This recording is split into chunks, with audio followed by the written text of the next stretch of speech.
Welcome to Gauteng Women in Sports Leadership Workshop 2020.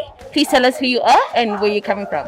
Hi, my name is Tulana Peo. I'm from University of Sport South Africa. I'm currently serving as the USA NEC member as a student assessor. Okay, so please tell us what is the expectations for today?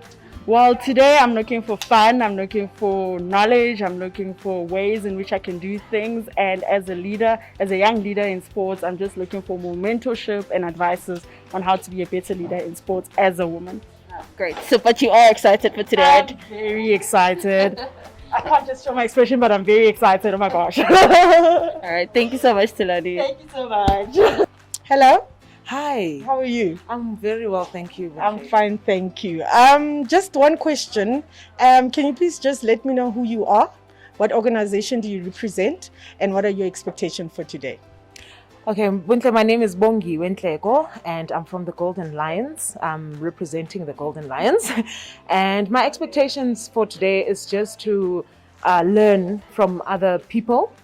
Because as women, we need to empower ourselves and we need to just grab a network and make sure that we reboot ourselves again. After this lockdown, it has been very tough, I can say, but I'm here to learn a lot. Thank you very much. Thank you. Good morning. Good morning. How are you ladies doing? You sound like you haven't eaten. Are you all good? Thank you very much for being here with us today. One of the very first leadership workshops that we'll be running for women in sport. But we'll get the Gauteng Department to actually give us a rundown as to why we are all here today. But I think today, just to open it up, is a day that as much as we have speakers, we are here to share our experiences within the industry. How have we been coping during the pandemic?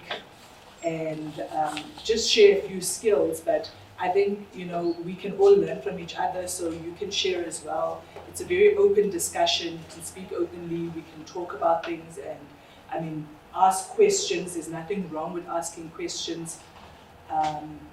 Understand what it is that you need to also get out of this. I think that's also important because I think, there's so many workshops and seminars that take place, but you need to also understand why you are here and what is it that you want to get out of why you are here today.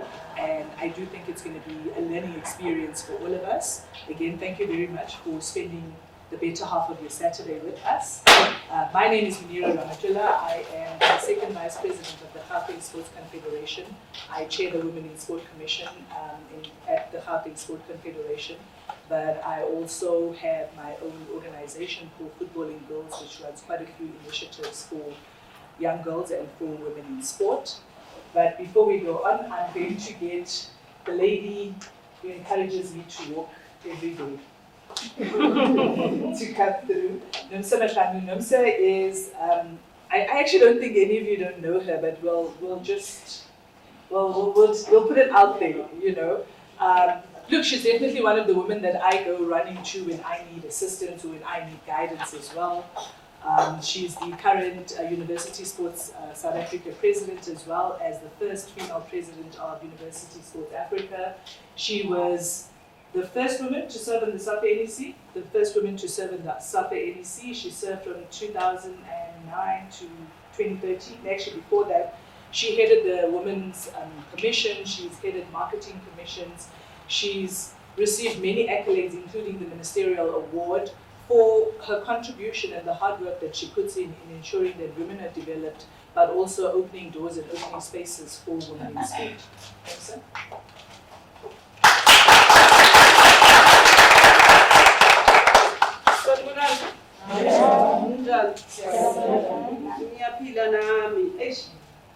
Moonira. Yes. Hey, you've said so many things. But before I even start saying anything, I think it's key that as Moonira says that she runs to me, I also run to her for assistance. And I think it's key for us as women to know and understand that you are not Google, so you don't know it all. And you need to appreciate that as an individual, you have strengths and weaknesses. And it is you that needs to know what your strength and what your weakness is. And I also know my strengths and weaknesses. Those that are forever around me know my weaknesses. And I appreciate them that they always try and hide my weaknesses for me. But today is about sharing experiences and learning. And obviously, having been strategically placed my entire life, I've worked for no one else but universities. And I think I will die at a university. And I will tell you why. Universities, for me, are a well of knowledge. And universities are within communities. And universities are communities themselves. My journey started when I was a student and I felt, hey, I'm not living here. And I found a way to stay. Now, today is very important, and a few days ago, a stalwart of the struggle in this country was born, Mama Albertina Sisulu. And as I welcome you to this workshop, and particularly at University of Johannesburg, I want to use a quote from her. She says, "Women are the people who are going to relieve us from all this oppression and depression." Now, I've specifically chosen this quote because we are going through the most as women and as a country, and particularly in sport. Now, today is a leadership workshop. Now, I want each one of you today to decide and place yourself. Don't allow other people to choose for you your path and journey. Choose yourself. Does this choose for yourself? Does this saying that you must stay in your lane? You have to choose your own lane. Don't allow other people to choose the lane for you. And today is about learning how are we going to ensure that as women we relieve ourselves of the depression and oppression. How do we use this sport to make a living out of it? How do I use sport to change my circumstances? How do I use sport to ensure that I see the world? Because for Nomsa Mahlangu, sport is more than sport. For me, sport is a catalytic instrument to changing lives. And changing lives would mean a whole lot of things and in different ways. And today, let's empower, let's learn. The only way to learn is to ask those annoying questions. And here's the thing, there is never a wrong answer. Now, I would ask, I know there's people that always say, I'm reserved, I'm reserved. I met this one a few years ago, Nomsa. She was very reserved. She didn't want to talk to anyone. I'm like, hey, what's wrong with you? And she came to that university where I used to work as a netball player. But I converted her to a football player because I love football. And I celebrate people like her because today she's a senior manager, sport. Now to the young generations that are here, Noms, I'm happy you made it. And I would want that in 3 or 4 years' time, you would be standing and telling your story and pinpointing at someone and say, Yabona lo, I'm happy that she's here. We walked this journey together. And facilitator, back to you. Thank you. Welcome to you, Jay.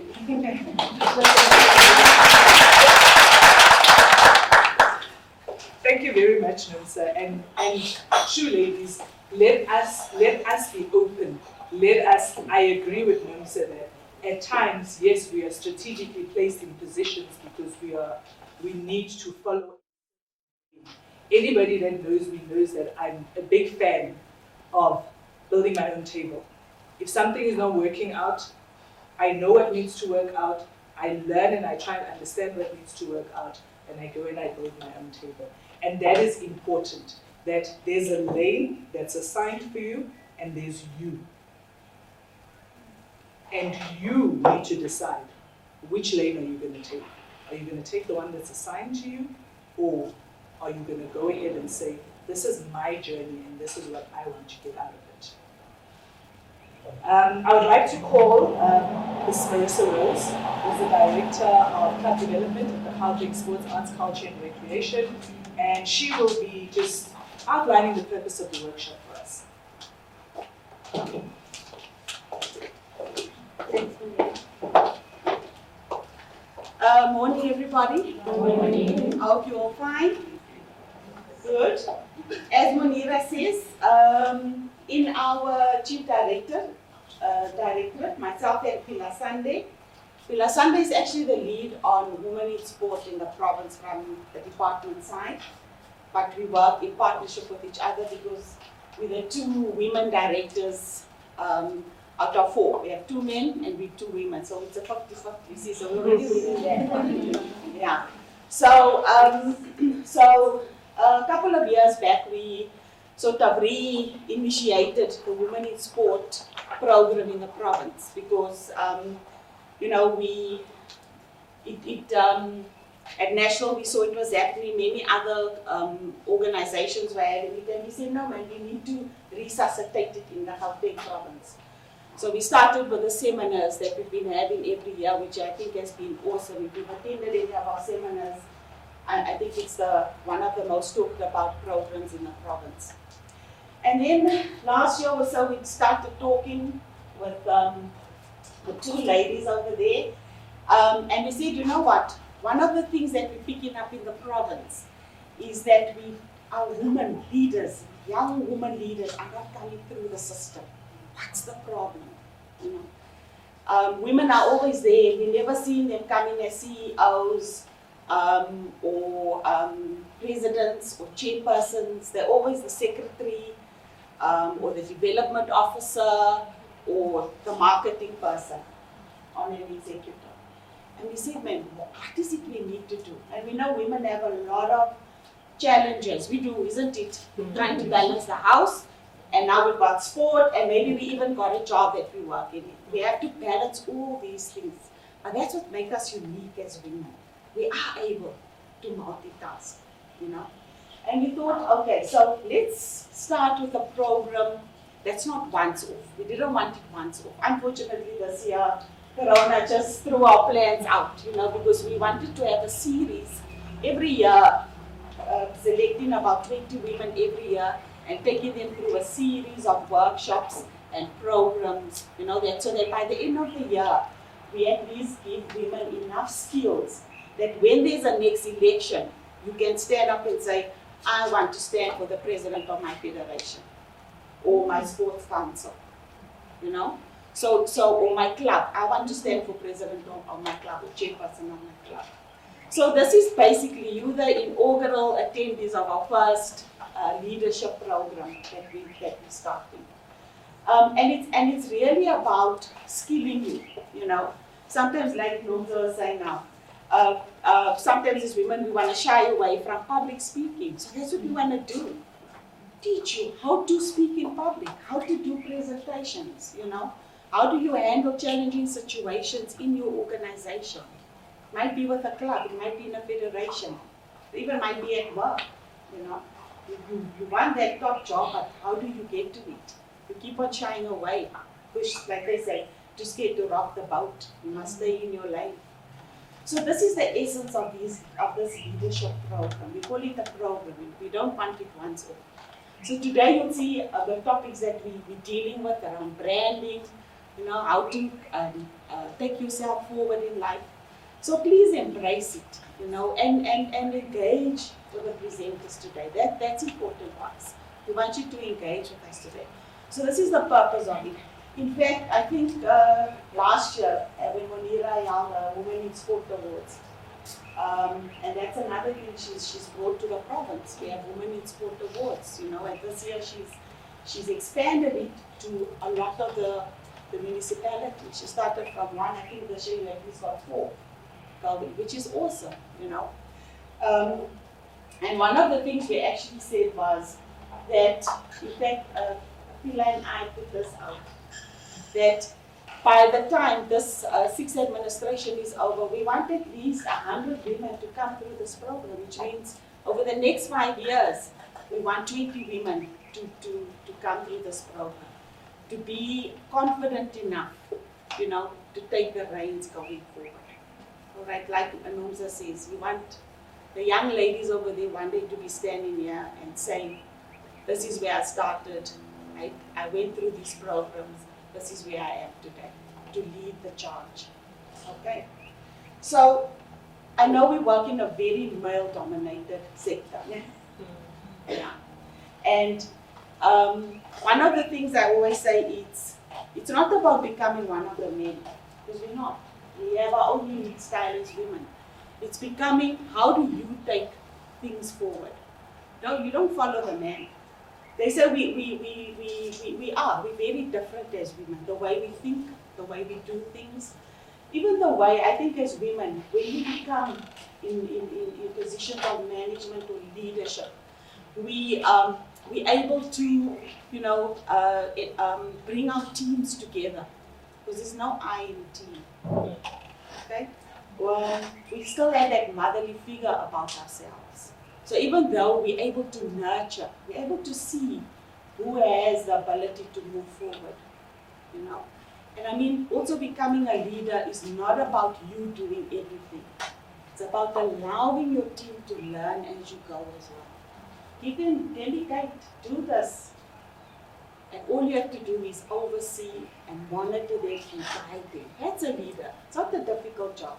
So I don't know why a lot of women don't want to take the reins of becoming a president of a federation or the CEO.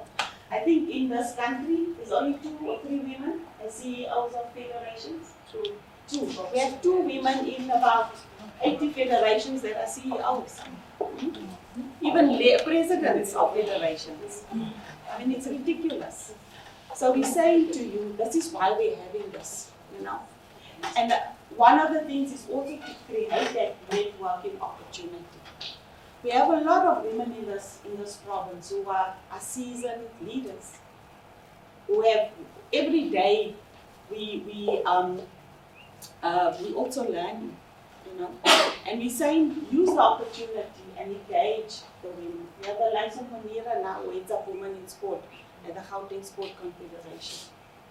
So all of these we are putting in place for you. And it's up to you to just pick up the phone, say, hey Marissa, I need advice or guidance on 1, 2, 3, 4, 5. Nomsa, can you please help me? I'm a bit stuck here. And if I can't help you, I'll refer you to someone who can. Because that's our job.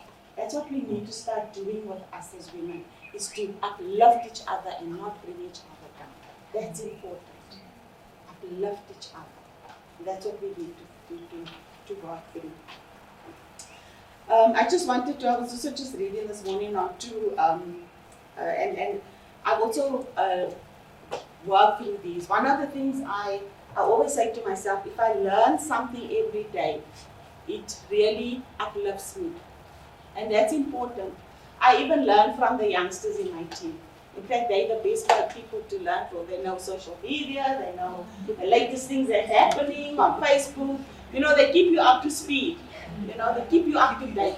And that's important. We mustn't see them as a threat, but see them as helping you learn every day as well. That's important. And as you're learning, you're also guiding them. And that's important. And then we must accept that we don't always make the right decisions. I mean, sometimes you're there and you have to make a decision. And sometimes you make the wrong decision. It's okay. Never see it as a failure. See it more as guiding you to more success. Because you're learning from that mistake. As long as you don't continually make the same mistake, but learn from it as well. So from my side, please enjoy this time. Okay? Make friends. This is it. This is where the networking starts. Each and every one of you have a specific skill, or you have knowledge on something, and that's what we want to know. So that even if I'm stuck, and I know who to say, hey, this person, was saying they knowledgeable around this area. Let me just give her a call and ask her for advice. So that's what this leadership program is about. So enjoy the day. I'm going to stop there. And yes, let's network with each other. Let's hear your stories, your input, yeah. Thank you very much for coming today. Thank you.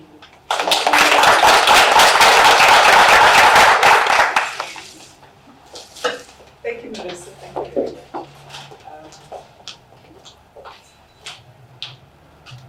Before we start with the presentations, I think it's important that we introduce ourselves to each other, because we all don't know each other sitting in this room. So I've introduced myself, so I don't have to. So who's going to start? The side, that side.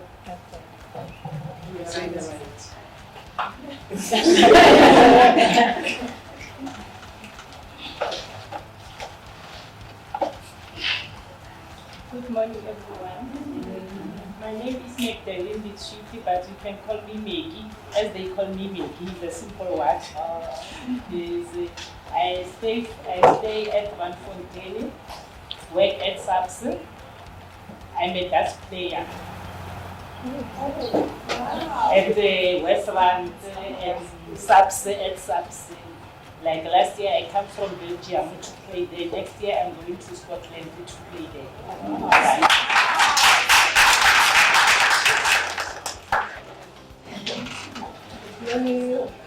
My name is Prudence.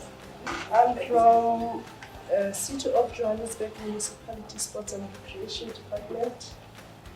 I stay in Vereeniging. In Vereeniging, I'm under the Netball Federation. I am a coach's convener.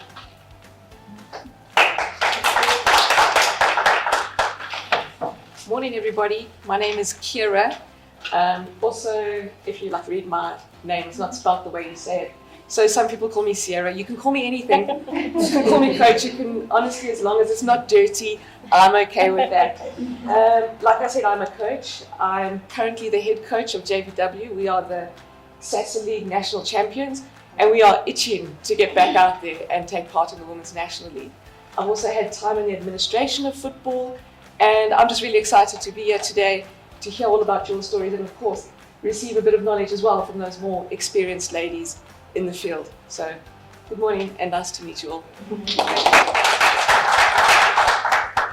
Good morning, everyone. My name is Basitana Dire. I work for the Department of Sports under club development in Tshwane. I'm one of the ladies who helps out with, I'm a sports promotion officer and I head netball in Tshwane. So I'm the one who helps all the other teams there in Tshwane to set themselves up, direct them in the right direction, where to go if they ever need to meet up with the federation, associate, and yeah. And I'm under Miss Marissa Rose. She's my director. You just got your bonus. Morning, everyone. Let me get ready for the camera. My name is Nomsa Mahlangu.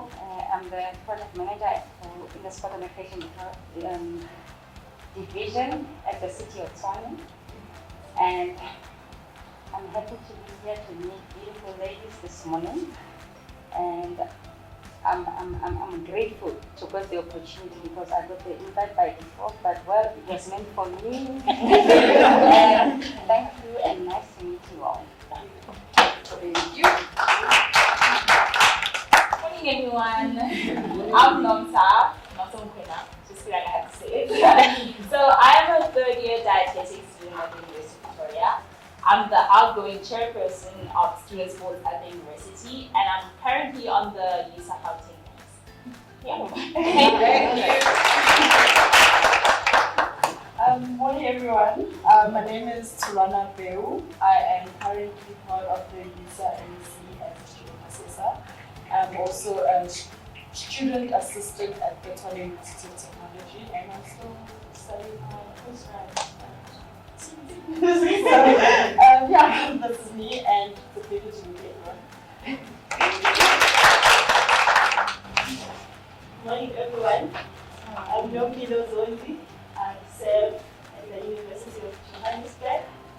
senior manager for sport clubs.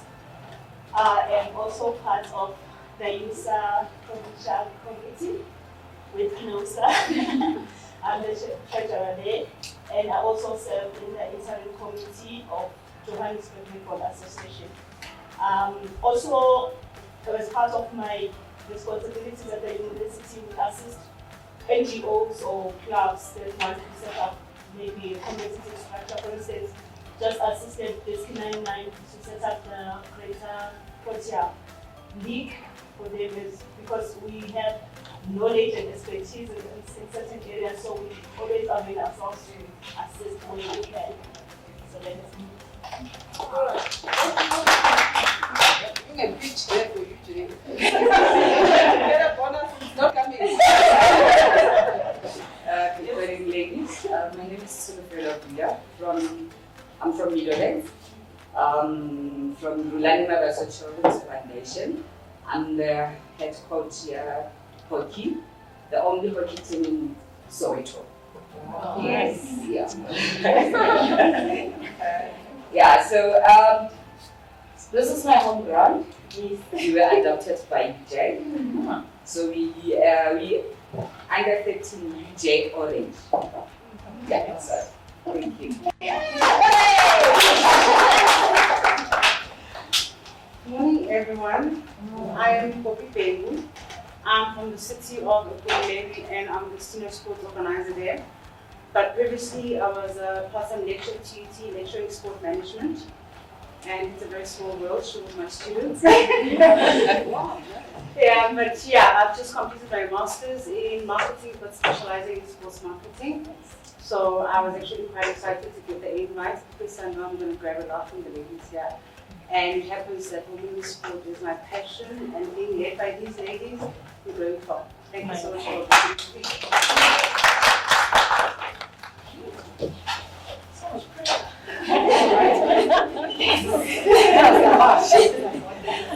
Morning, everyone. My name is Gauteng Women. I'm representing the Golden Lions Rugby Union. I am an ex-rugby player and now moved on to the administration and all. But I am representing as well in the Expo committee as well. I'm the sports director at Greenside High School, and I am currently also the coach at UJ for rugby senior ladies. And I'm so happy to see her here. She's one of the players as well, and yeah, one of the coaches as well at Greenside High School. So thank you.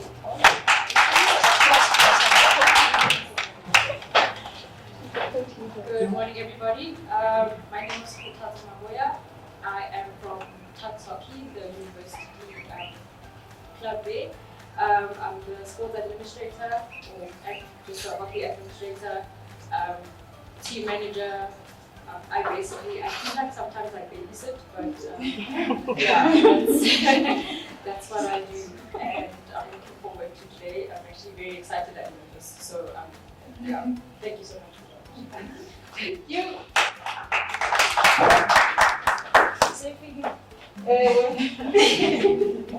Good morning, ladies. My name is Moonira Ramathula, and I'm representing SMU Scotland University. I'm the newly appointed sports officer there.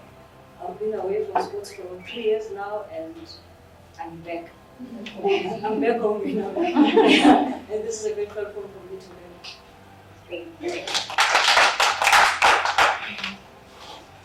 Good morning, ladies. I'm Joyce Kungwane.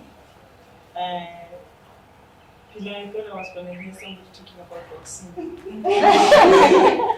It says to me there's a lot of work to be done by myself.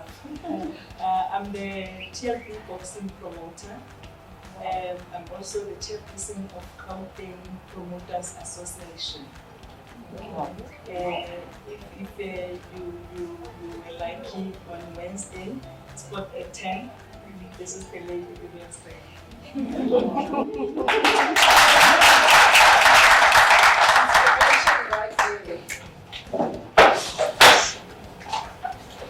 Good morning, ladies.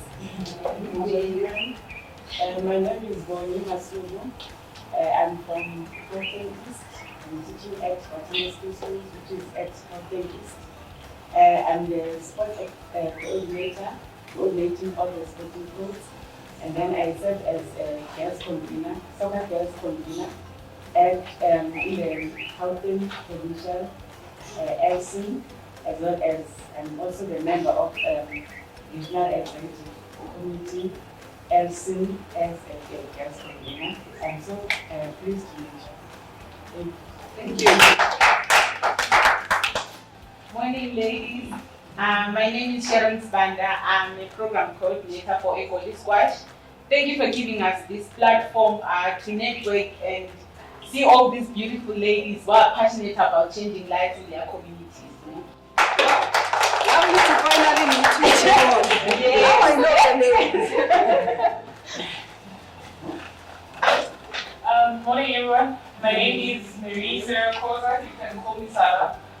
I'm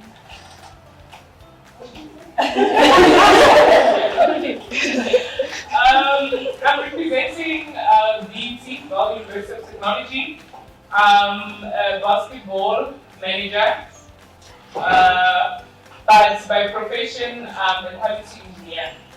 So basically, for the love of sports, I've played netball all my life. So that's why I'm in sports. I am currently the deputy chairperson for Gauteng University Basketball. And at the moment, I'm lobbying to become the Johannesburg Basketball League chairperson. So, yeah, that's much about me. My name is Inet Matika. I'm representing Northwest University. I work with the department. I'm the sports admin at Northwest University Val. Okay, the DT and the Northwest University Val. And then I'm also the manager for basketball. And then I'm a trader at Gauteng University. We have two treasurers, so we have drinks afterwards.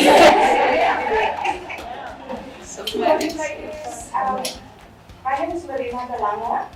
I am from Hajira, and I think nobody knows where Hajira is. I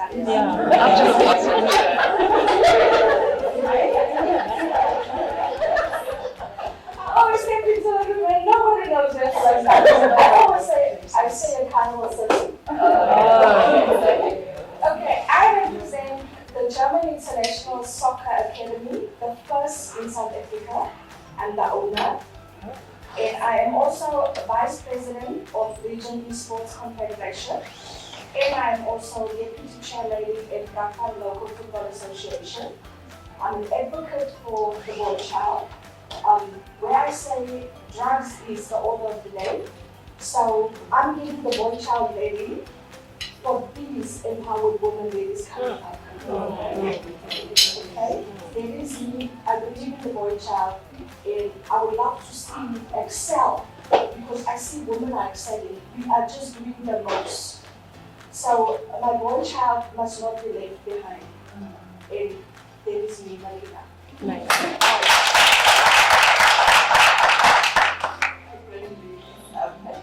Before the Rio Fitness Junction, I won't say much because I'll be presenting later.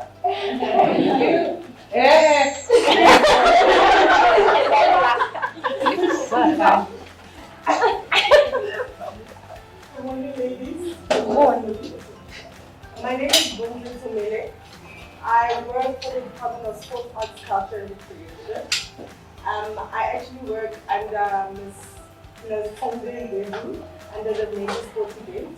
So I'm the one actually organized.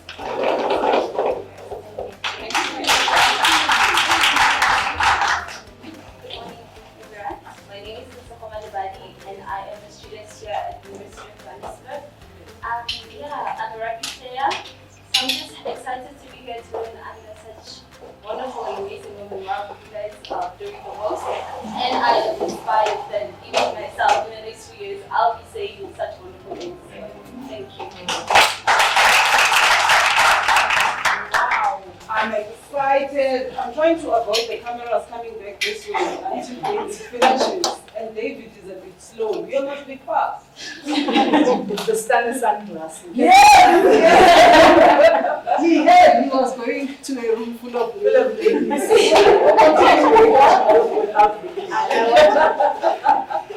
Morning, ladies. I wanted to go last, and I'm glad that Gunte indicated she is the project manager.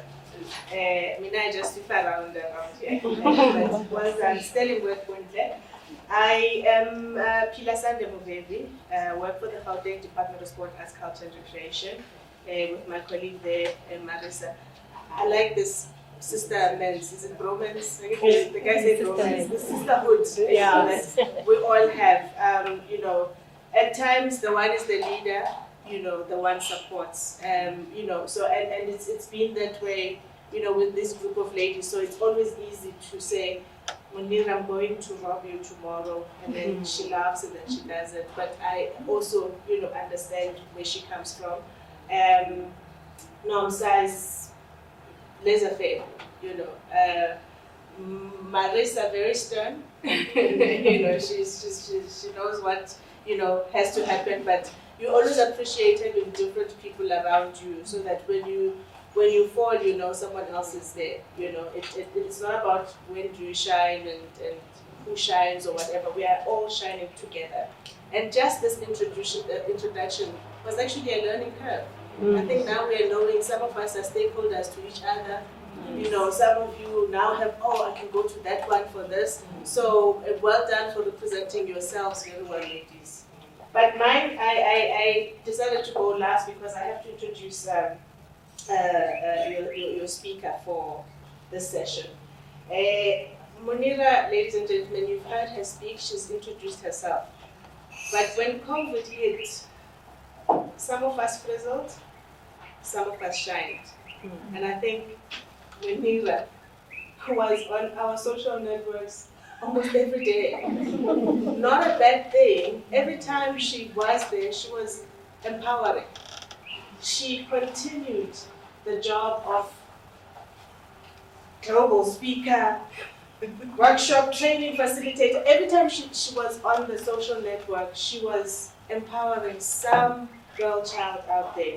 And I said, what I liked about, these ladies that are going to be speaking, everyone came, they had their own masks. She had her footballing girls, her mask. And it's good to do so, ladies. People must know, they must remember you. Moonira has represented us, I think, over the last couple of 3 months on a global stage. Last week already, she was speaking in an international workshop. Yes, COVID did a lot, but it brought a lot of people closer to us, international people, which we never thought we would because of, digital space. So, apparently she started as a soccer mom, and I'm sure she can tell you, how it is when you walk into a room with men, coach football. First they want to know your experience. Then they will challenge you, what you know. And then when you speak, there'll be those ones, type of thing. They want to put you in your place. What's here, no one can ever take. Never walk in thinking, and it's said many, many, many times, that you don't deserve to be where you are. Or it was by mistake, like you say. Somehow that mistake led you to here.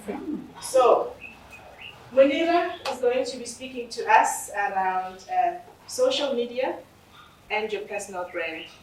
And I think, we couldn't have asked a better person to do this, ladies. That's why today is about practical. It's about things that we've all just gone through. No one's an expert on COVID, is it?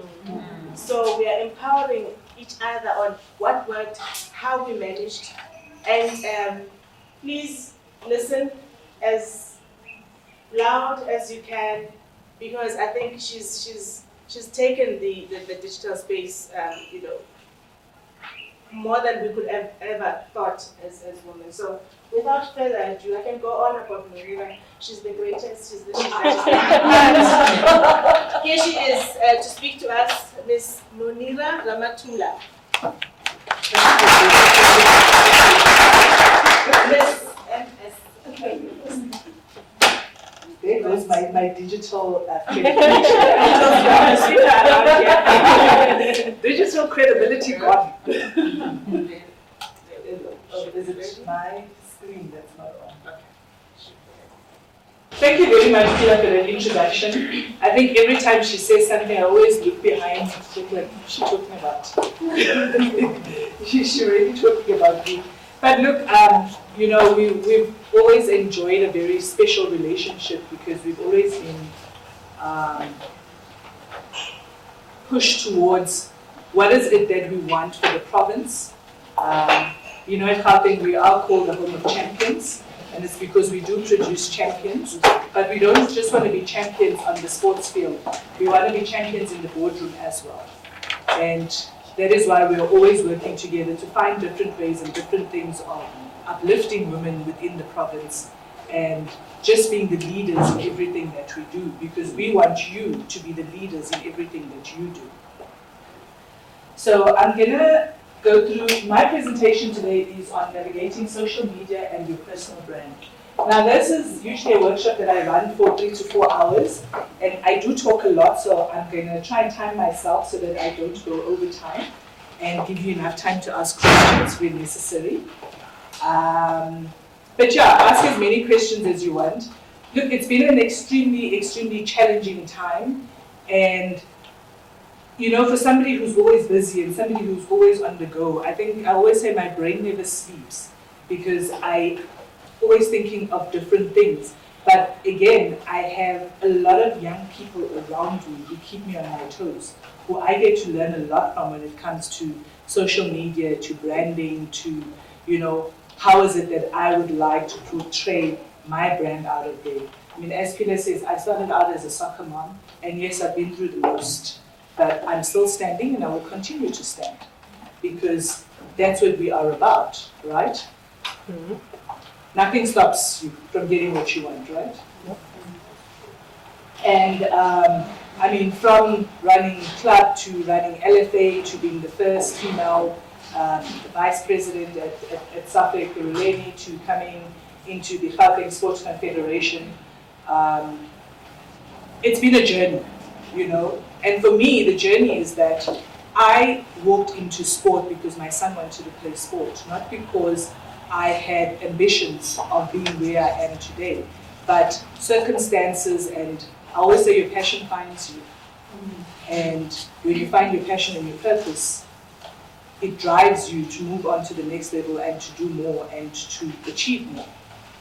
So the topics that we're going to cover today is personal branding. Like, what is personal branding? Do you consider yourself a brand? Because you are a brand, right? We're going to talk about how you leverage your social media to build your personal brand. And then I also just put a few tools that I found extremely useful in everything that I do, from my NPO to even the Gauteng Sports Confederation, and just stuff for myself as a person that helped me. And at times we sit and we think that, you know, and I know a lot of people look at my graphics online and think, wow, I wonder how much she paid for it. Okay, I gave that to a graphic designer, unfortunate. So it's done in-house, but it doesn't stop me from saying, how do I get other systems as well? Because yes, he's a student, he's also got his work to do, and then he's got his mother who's pressuring him to do certain things because she wants certain things in a certain way. But we learn together, you know. He learns from me, I get to learn from him, and he also then moves me to the next level when it comes to graphic designing, because I don't know anything. Right? But I know what I want to see out there, and I know how my brand needs to look out there. So it's very important to find the tools and understand that there are free tools available as well for you to use and make you look like you're $1 million when actually you are not $1 million.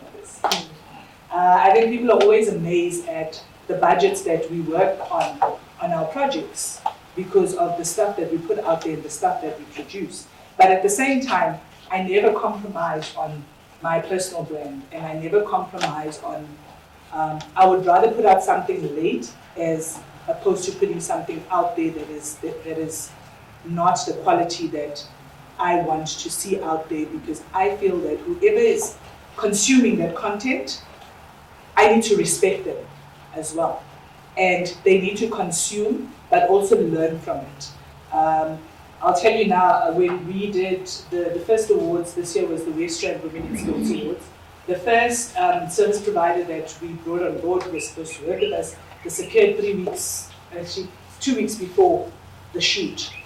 And then, right?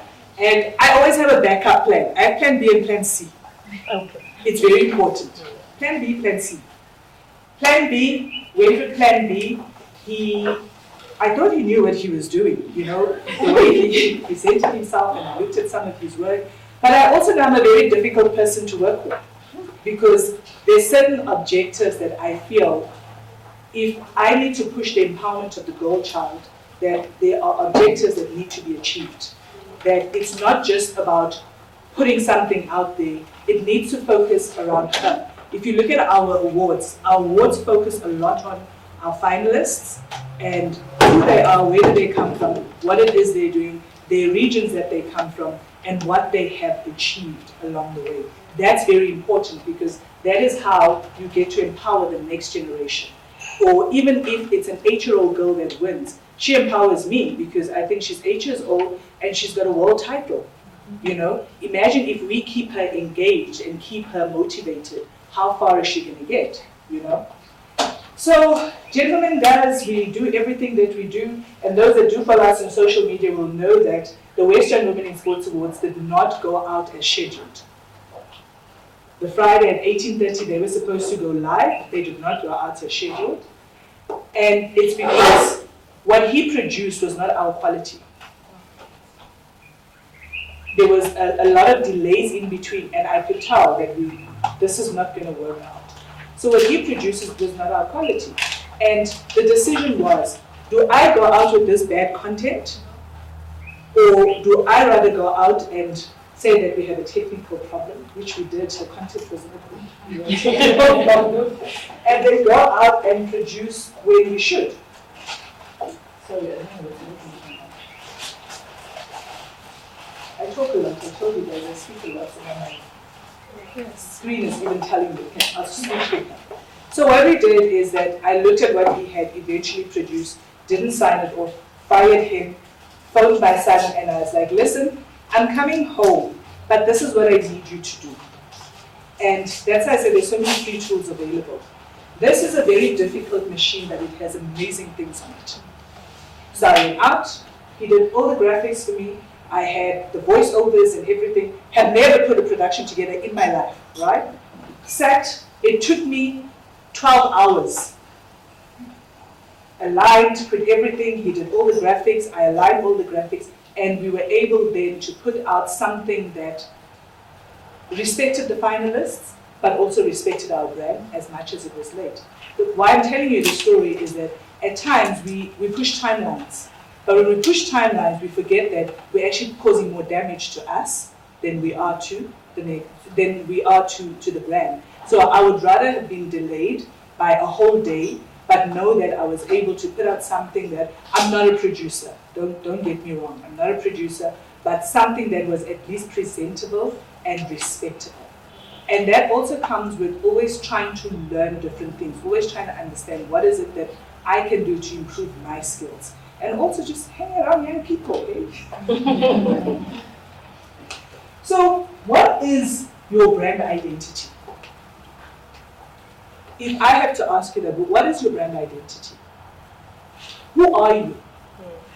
What do you stand for? Where do you want to go? It's your authenticity as who are you? Who is me? Who is Moonira? Not looking at what Pila, for instance, is putting out on Instagram and doing the exact same thing. I could learn from what she's putting out on Instagram, but I need to customize it to suit me and to go with my vision as to where I'm going. And that is why it's important for you to understand, where are you going? What is your vision? Why are you here? Where do you want to see yourself moving forward to? And how?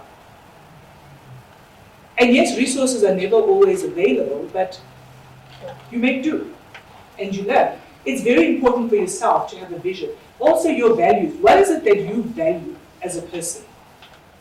And what are the values, the internal values that drive you? What do you want to see come out of that? Because it's very important that when you portray your personal brand, they always say your personal brand is how other people see you, how you see yourself, and slap bang in the middle. That's your personal brand. I'm not saying that you need to always pay attention to how other people perceive you, but you need to take lessons from that and understand, is it true? Is it real? How do I learn from that? And how do I also push out the clutter from that? And how do I see myself? And am I being real with myself in what I see? If I say I'm an Olympian, am I an Olympian? Do I have what it takes to be an Olympian? Can I achieve that? Or is there something else waiting for me along the way? Your differentiation. What differentiates you from what Moonira does or from who Moonira is and the next person? I know we follow a lot of stars and stuff on Instagram and on Twitter, and we see all these amazing things that they're doing, but does it fall within you? Or are you just following the crowd? That no, this is not happening, so this is what I need to do.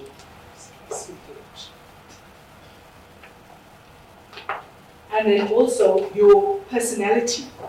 Because it's all good and well that you could push what, and Marina and I actually always have this discussion, because she always says to me, I love the girl child, but I'm for the boys. And I need to empower boys. And there's nothing wrong with that. Because she can't sit and say, no, but Moonira is doing this, and I see that she's gotten this accolade, or she's done this, and this is the credibility that she's getting with the following, so I'm going to do the same thing. It's not where her heart is.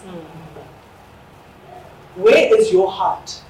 And there's no right or wrong answer. There's nothing wrong with you saying that this is where I see myself. It's where you see yourself.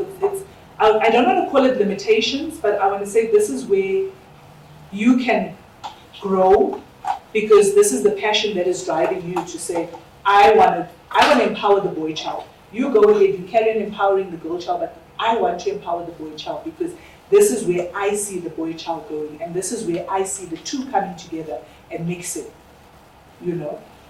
And then your commitment. And guys, it's difficult to maintain that commitment, because at times you see things and you're like, I need to get there. But instead of you walking that straight road to get there, there's different obstacles. Like I said with my video, I was all ready, shoot done on Monday, and on Friday I'm going live. I even learned how to go live on all these different platforms and what software to have and stuff like that, and boom, I couldn't go live. But I was still committed to saying that this is what I want to see at the end of the day. And I need to be able to respect that finalist and her to understand that she's not just going to get a slapdash, thank you very much, whatever. This is what needs to come out of there. And this is how I need to be able to respect her, and in turn respect me, because if I respect her, she values what I am doing for her. Now, how do you navigate towards developing a personal brand? And you know, a lot of people see me in sport, and they think that a lot of the networks that I have come from sport people, and it's not. As sport people, I cannot stress how important it is for you to mingle with other people, like other people. It is so important, because the person that would necessarily hook you up with somebody might not necessarily be a sport person. I mean, a few years ago, a couple of years, early in my journey in sport, when I ran a club, we signed an agreement with Jomo Cosmos, right? And I met him at a meeting at work. That's how I met him. I was in football, but I didn't meet him through football. We further developed a relationship with Platinum Stars, the time of Kevin Johnson and stuff, when Platinum Stars was like one of the academies in the country. And people assumed it was because of our association or our relationship with Cosmos that is how we were able to have an exchange program with Platinum Stars, but it wasn't. One of my staff members grew up with the general manager of Platinum Stars because he was from the Northwest and he was from Rustenburg. And we struck up a conversation in the office one day and I was like, I'd really like to take the boys out, you know, because some of these boys actually haven't even been out of their own area, you know. And he was like, no, but I'm friends with the guy at Platinum Stars. Called him up, voila. We had a very good relationship where we had a nice exchange program. One year beginning of the year, they would come to us, end of the year, the boys got to play and mingle with other kids from another province. They also got to travel to other provinces and stuff. But it wasn't because of somebody that I met in sport. That's what I'm trying to get across, that yes, you do network within sport. Actually, I think it was the other day when we were speaking with Nomsa to say VIP areas. Look, I must be honest, yes, in football VIP areas, I've never done any networking there. But at athletics VIP areas, I have done a few networking. But it all depends who's there and what do they understand about networking, you know? But that's it. Yes, you might meet certain people through sport and you might meet certain people through other things. I mean, one of the guys that I started working with for the Women in Sports Awards, we hosted, during lockdown, one of the young men called me up and he was like, listen, I'd like to propose something to you. I want us to start some sort of webinar where it's called Beyond the Sport. And I was like, okay, cool, what do you want me to do? And he's like, no, I just need you to help me present and like get people to come and speak on this and what happens beyond the sport and stuff like that. And I got to meet so many different people through that. So that was my networking through sport. But other things are not necessarily networking through sport. So if there's an event that's taking place and it's not sport related, and I know us sport people, we are stubborn, we like to stick to our own. You walk into a room and you immediately look for the sports person in the room that you don't know. Stop that. Like, hi, how are you? I'm Moonira. This is what I do. The worst they can say is no. But then they would remember you somehow when something else comes up within their organization and they're like, I remember I met her at this event and this is what she was talking about and this is the direction that we would like to take. Be a source of relevant information. Always be a source of relevant information. Within my space, community radio stations, I get a call at least once a week. What's happening? And I don't say, no, interview me. No. So-and-so is doing this. Can you put them on? There's a young lady that's coaching boys and, you know, we've been speaking and she's really been going through a tough time and I think maybe putting her on the radio to just explain her journey would help her and help her understand how she can move forward from there and that it's beyond her just coaching these boys here, you know, and that she, whether she realizes it or not, she has other young girls looking up to her saying, if she can do it, I can. Always be a source of relevant information. And if you don't know, there's nothing wrong in saying, you know what, I don't know, I will ask so-and-so, and then maybe they would help. I remember last year I was in Port Elizabeth, and Timmy from 2000 called, and he was like, the Cecil Championships are taking place, can we interview? And I was like, I'm in PE, I'm not there. But Fran is there, and she can give you a rundown of what's happening. Speak to her, you know? And also within that, being that source of relevant information, find other women who are doing things. You know, people think I work in radio. Guys, I don't work in radio. I don't work in radio. But people, you are able to connect people, you know, and you are able to say, okay, Moonira is not necessarily doing this, but she can also connect you to that person. and maintain those relationships. It's very important for you to maintain those relationships. And yes, at times it does get a bit annoying because on a Thursday my phone sometimes, when I look and like, he needs somebody to interview, I can't. But I still find somebody anyway because I'm paying it forward for another woman to be able to understand that she can speak to the media. She can have a productive radio interview. And my advice always is that don't speak to the media because it's there and you have to. Have something to say. And when you have something to say, how does it align again to you, to your vision, to your commitment, to your values, and where you need to get to? You know? We all love to speak to the media, right? It's not just about speaking, it's about putting a certain message across and getting that message across to say, this is why do I do this? Or this is, this week there was another young lady, I think she's just recently joined the Springboks as a physiotherapist, you know? And this is what she do. She's an injury specialist. Because you get to learn as well. And whenever somebody approaches me, I always say, oh, please send me your bio, I want to know what you do. Because then I get to learn like, oh, okay, so this is what happens. We all don't know everything, you know? But give that opportunity as well to the next person or to the next woman. And yes, sometimes she might have never. Remember, I didn't grow up in radio. I also had my very first radio and my very first TV interview, and I was like, yo, I'm going to die when I walk out of here. You know? It's normal. It's normal to feel that way. But you need to start somewhere. You know, we have a very nice relationship with Vision View, and why I like them so much is as much as they're an online radio station, but we get to push a lot of our finalists through there, so it gives them that experience, you know, on how to then, if I'm called for an interview, at times, yes, Vision View would give you questions, at times they don't.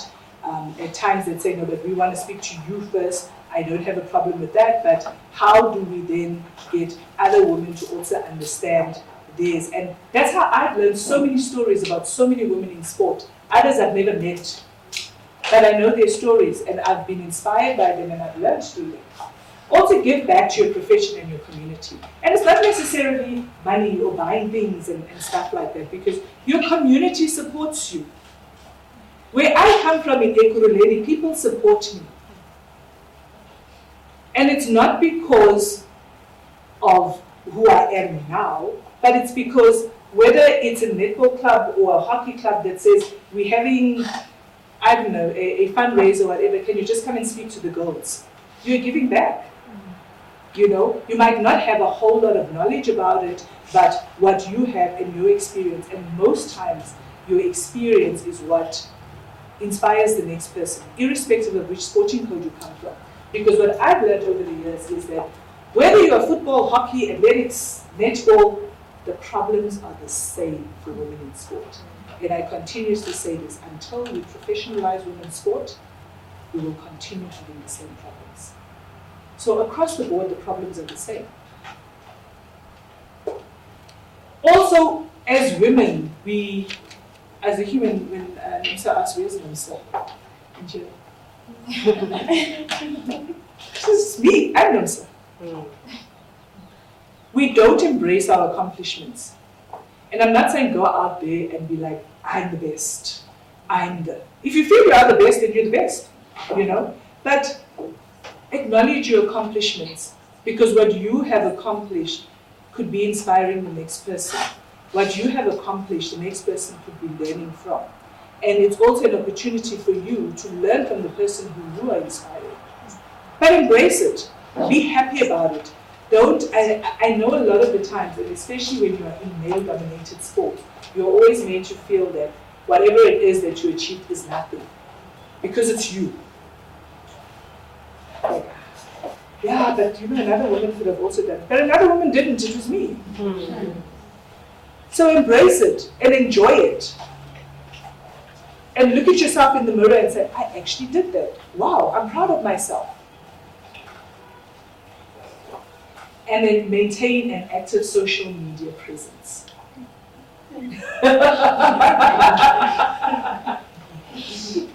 Maintain an active social media presence. Very important. because then you leverage everything that you do on social media. And during lockdown, it was literally the best time for you to leverage your brand on social media, because people were at home. I mean, from when was the strict lockdown? Was it 21 March or somewhere around there in March? People didn't know what to do with themselves. There's only so many series you can watch. There's so many exercises you could do. You couldn't even run on the road. I was so frustrated. Running is my outlet. But people were on social media. They were consuming. I think Telkom and Vodacom, and I think that was like, they should be paying themselves big bonuses. But that's it. Everybody was in social media. And I'm not saying form part of the clutter of social media. But for you to leverage social media to build your social brand, again, you need to be authentic. That Moonira could be doing something, but yes, I like what she's doing, but this is what I like, and how do I channel it that way? Tell your own story. You could take stories that maybe align and say, oh, but she experienced this. This is how I've experienced it, and this is how I've learned. Stop fighting with people on social media. Remember, guys, it's okay just for you to see a comment on there and just ignore it.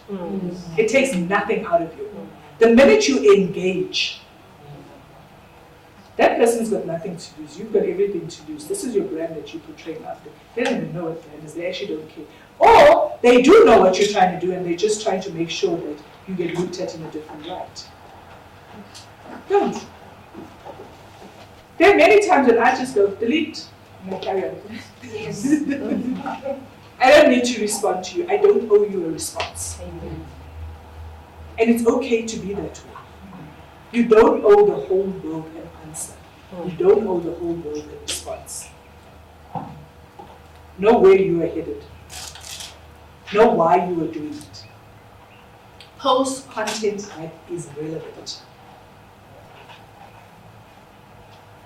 During the hard lockdown, when everybody was at home and not knowing what to do with themselves, put out webinars. Talk about certain things. I mean, I remember half the people, actually most of the people that I had contacted to say, we're running a webinar this week, don't you want to be a speaker? I never got a no. Because people were also like, oh, okay, it also gives me something to look forward to. Because at that time, those were the little things that kept you going. You didn't know what was going to happen next. You didn't understand it. People were blaming the government. They know the government just wants to keep us at home until the reality of coronavirus hit, right? And then people started understanding, oh, okay, this is what it was about. But post content that is relevant.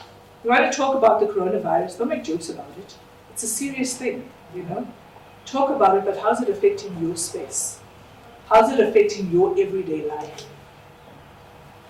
You don't drag everybody down with how you're feeling down. There's nothing wrong with feeling down. It was a terrible time, I think, for everybody to go through.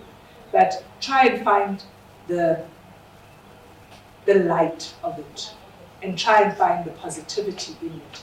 And how do I speak about this? I mean, I think other people thought I was a chef. I felt like I was a chef. I think my kitchen was like, she actually lives in this house. She knows how to use these utensils. I was baking up a storm. I was cooking different dishes. I was putting them out there, talking about them. But I didn't forget that I was also a sports administrator. So I was putting out sport content as well. Having those webinars, having those mini seminars, watching other people's, promoting other organizations' sports seminars, joining other organizations' sports seminars, because it kept the day going. But I got to learn a lot. I got to meet a few sports attorneys in the process. I got to meet other sports administrators that were doing certain things. I mean, I got to interview Renee Naylor, the head physiotherapist for the men's Springboks. And somehow we developed a relationship. We chat from time to time and stuff like that. So I had lockdown to thank for that, because I would have been so busy going from space to space and place to place and this and that and that and that. I wouldn't have had the opportunity to meet her and get to understand her amazing journey of how she became the first woman of color to be a Springbok physiotherapist, the men's Springbok physiotherapist. And I also got to meet one of the first female physiotherapists. Actually, I don't think she lives in the country anymore. I think she lives in the UK, who took us through her journey about how she was appointed as a physiotherapist for the Springboks, and how she was treated, and how she was pushed aside, and how meetings were held in her absence because the men felt that she didn't belong in that room, and when she would have to go and massage them, the comments that they would make, and how she dealt with that. So I learned certain coping mechanisms and how to deal in abusive situations in sport, that women go through. Keep your information updated. So if somebody needs to contact you, they are able to contact you. From my very first radio interview that I have done to my very first TV interview that I have done, somebody sent me an inbox on Twitter to say, hey, we saw your stuff, whatever, we'd like to interview you, what do you think, that kind of thing. Keep your info relevant. Check your inboxes. I know Facebook inbox is one of the most annoying because you get the highs. Hi.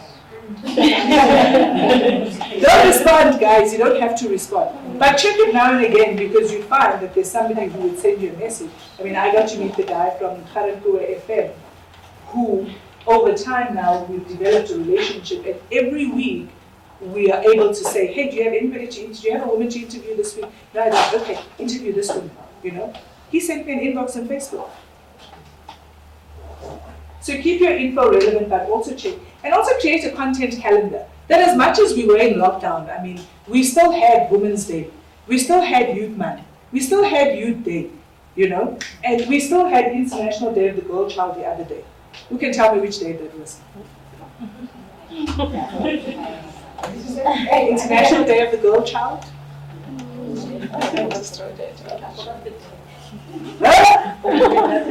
It was just the other Sunday. 11th of October. And what month are we in now? We're in October, yeah, but what is the awareness that's going on in the country at the moment? And what else? Mental health, breast cancer. You don't have to necessarily go out and create a post for it, or how do I then do this, or whatever the case is, but follow it up, retweet, repost, see what new trends are coming out with regards to cancer, with regards to mental health. I mean, I had a seminar I think it was Thursday, on mental health, and I got to learn a lot. Like what's going on around you. You don't live in a bubble. Okay, some sports people live in bio bubbles. You don't live in a bubble. Like, be relevant about what's going on around you. And you don't necessarily have to put things out there that, and there's nothing wrong with you not understanding the subject matter, but also read up on it. What is mental health? And within your space, how does it affect your space? Be it positive or negative. What is breast cancer? I was very disappointed that, a lot of the women's sports organizations in South Africa, and a lot of prominent women in sport in South Africa, and other prominent women, did not speak about breast cancer. And I was like, there's no way that any federation in this country at this point in time can say they've never lost a woman to breast cancer, or they don't have breast cancer survivors. Let's talk about it. Let's put the message, whether you want to create awareness, whether you want to have a sister there that sits and just gives you the lowdown on it, doesn't matter. But be relevant. Your content calendar is very key and very relevant, because on your content calendar you're able to say, or you are able to see, it's Women's Day, it's International Day of the Girl Child, 11 October. International Women's Day is what day? 8 what? August. No! 8th of March! International Day of the Girl, and International Women's Day. 8th of March. Talk about it, say something. Put a quote out, a post out. Talk about these things. Now I'm going to leave you with some tools that I use and that work for me. Even though I do have an in-house graphic designer, but I still have, whether you're doing it for your organization, it's a non-profit or whatever it is, I mean, we still use simplesite.com because it allows you to create a free website. And you can always update and whatever. Yes, your website will be like the footballing girls one is footballinggirls.simplesite.com. It's still a website. We don't have to pay for it. You know, but we're able to still put our content out there. We're able to go in, we're able to update, and we're able to do a whole lot of different things on there. It's a free tool that is available.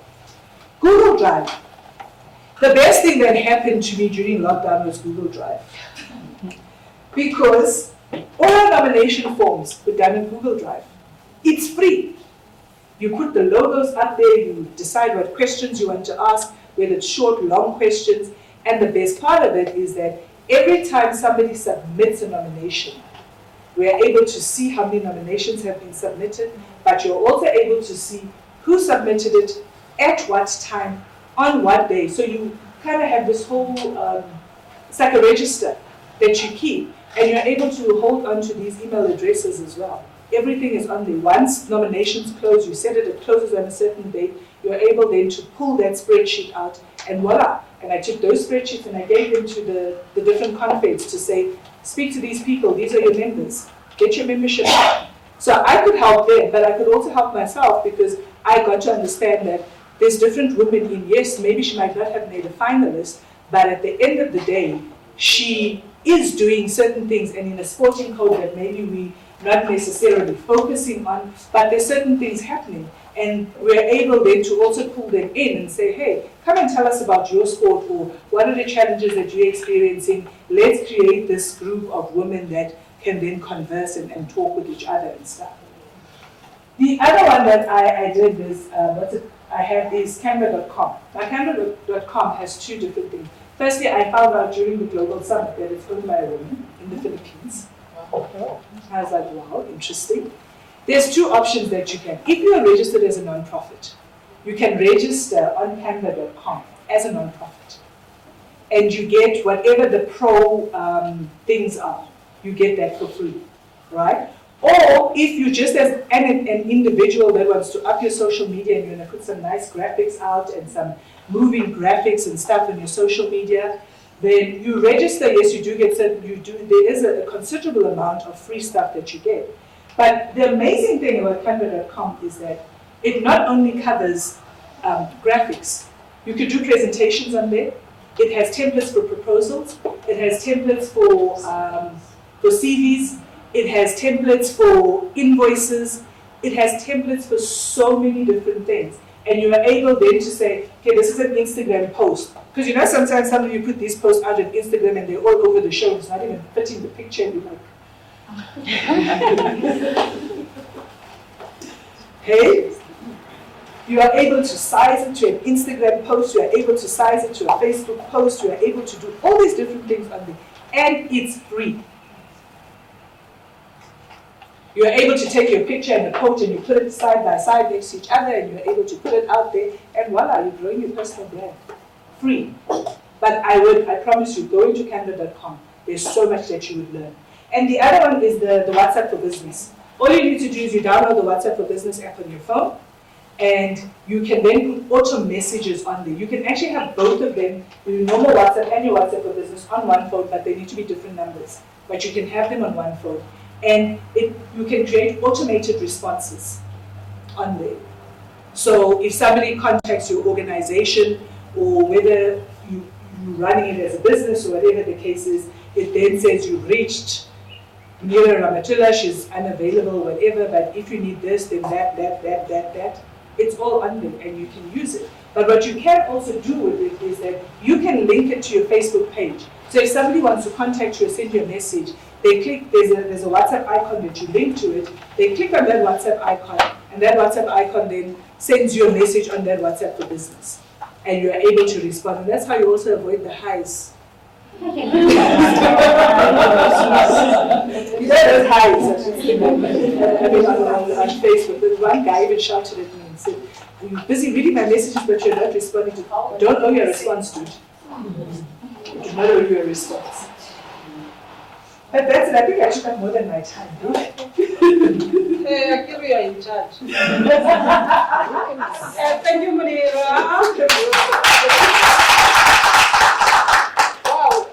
been empowering. I'm sure a lot of you have learned. I have watched this thing with one ear this side and another ear there by the road.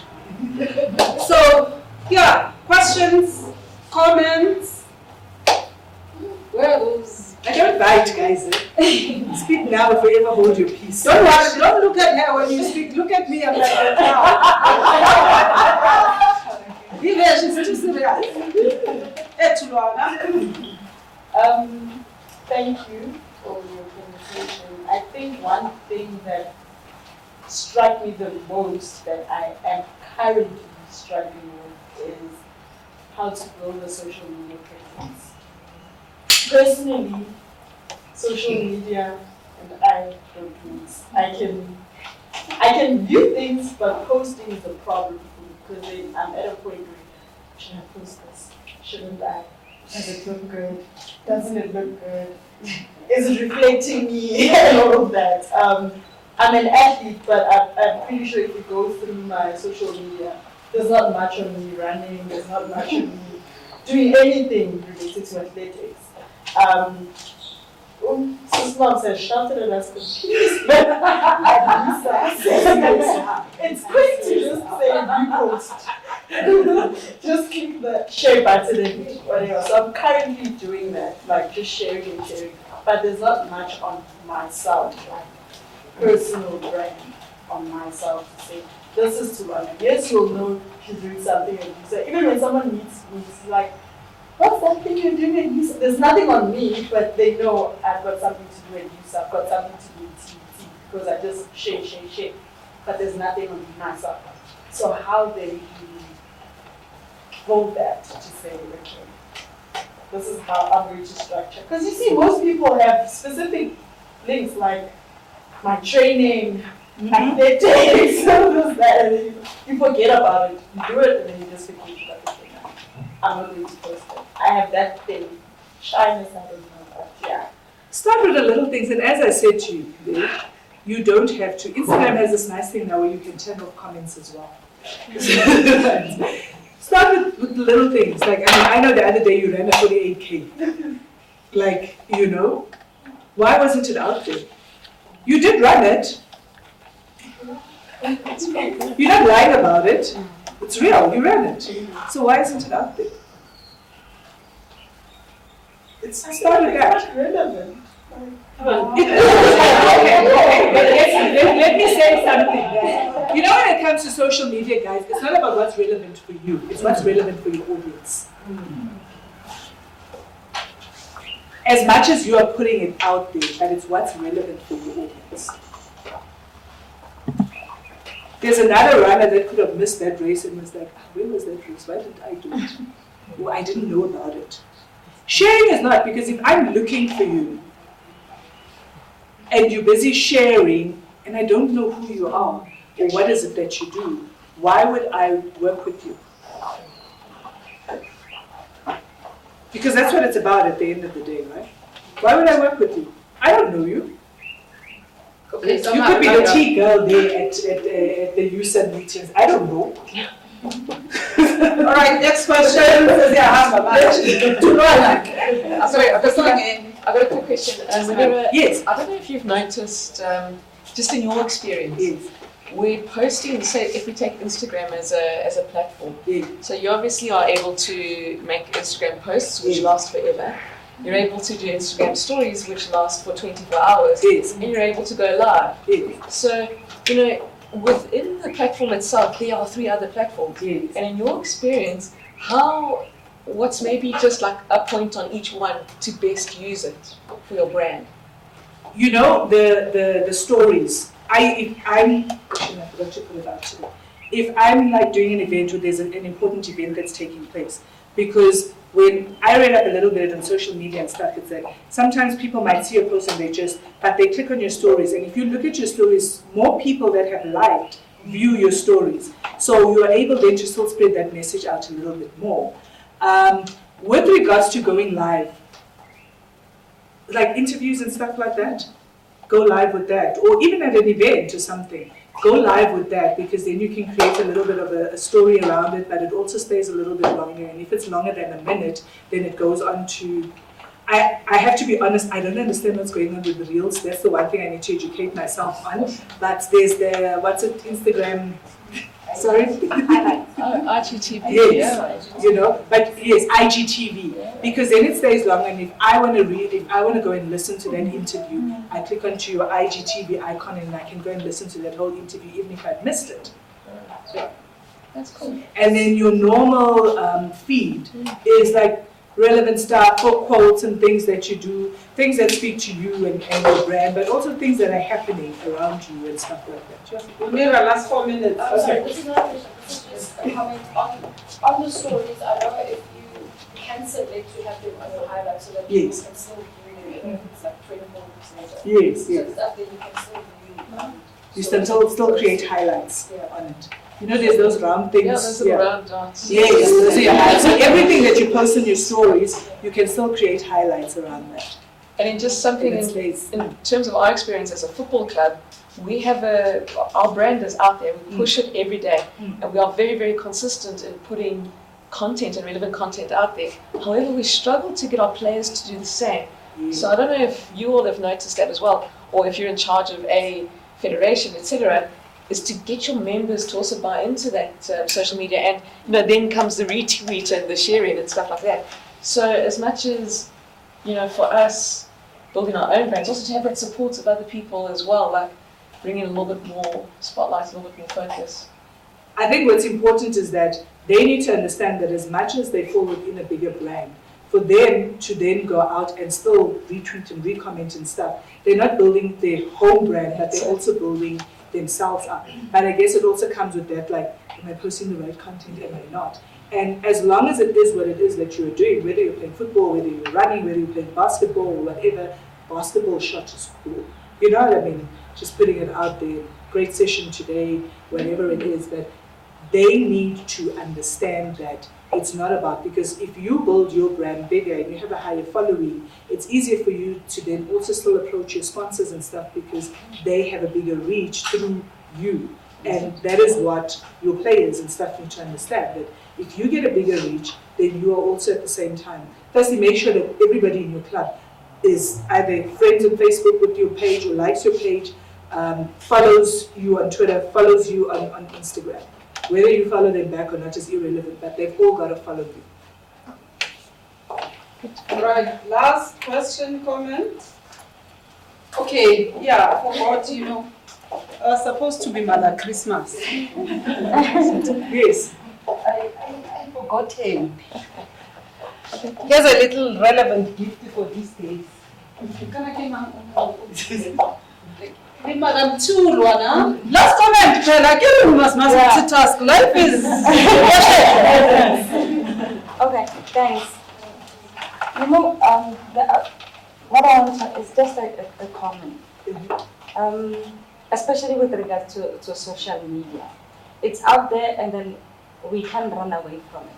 The problem is that I felt like I needed more training on social media on how we can use it to build our brands, because it can break you, it can build you. So we needed professional training on how we can take advantage of it and benefit other people.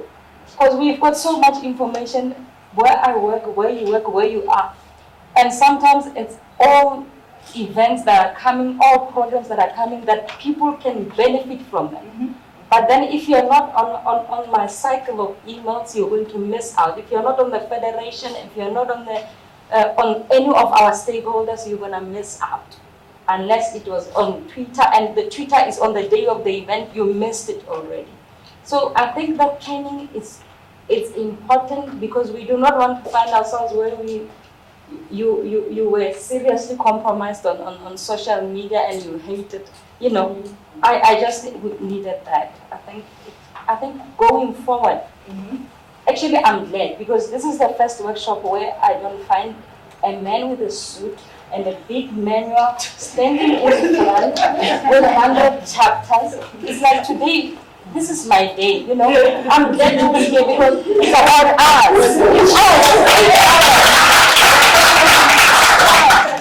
So this is really empowering. So I'm happy to be here. Thank you.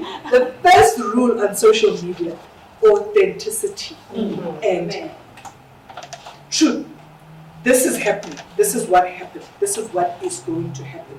Authenticity along that is key, you know. And at times, yes, I know it's exciting to try and get onto bandwagons of other issues that are taking place, but you need to ask yourself, is it worth it for me to get involved or embroiled in that drama that's taking place there? No, it's not. You know, this is where I'm focused, and this is authenticity around it. And this is me, and this is what I believe in, and this is how I see things going forward. That's key. And then the rest falls into place a little bit.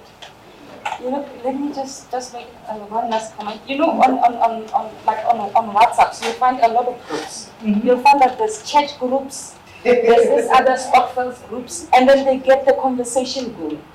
But as women in sport, I hardly find a group where there's a conversation going out there, you know, for young women, even for all those who have made strides in the work in the sport industry, empowering those young ones that are coming up. Because you find that all of us have got nice stories to tell. You started somewhere, this is where you are today, but your story where you started, it's inspiring to all the learners that are out there. Some of them don't, like she doesn't know that I'm also a graduate from TUT. It was still taken Pretoria then. You know, like I started as a volunteer, this is what happened. Those kind of things. It's inspirational stories that empower young girls out there, because when you look at someone, you think they just jumped and did it and get to that point, and that's not how it happened. It was a build up it was a process. It's like a development program. Wow! So no, it's true. It is a process, but that is why I'll say to each and every one of you that over and above your social media, make friends with your local radio stations.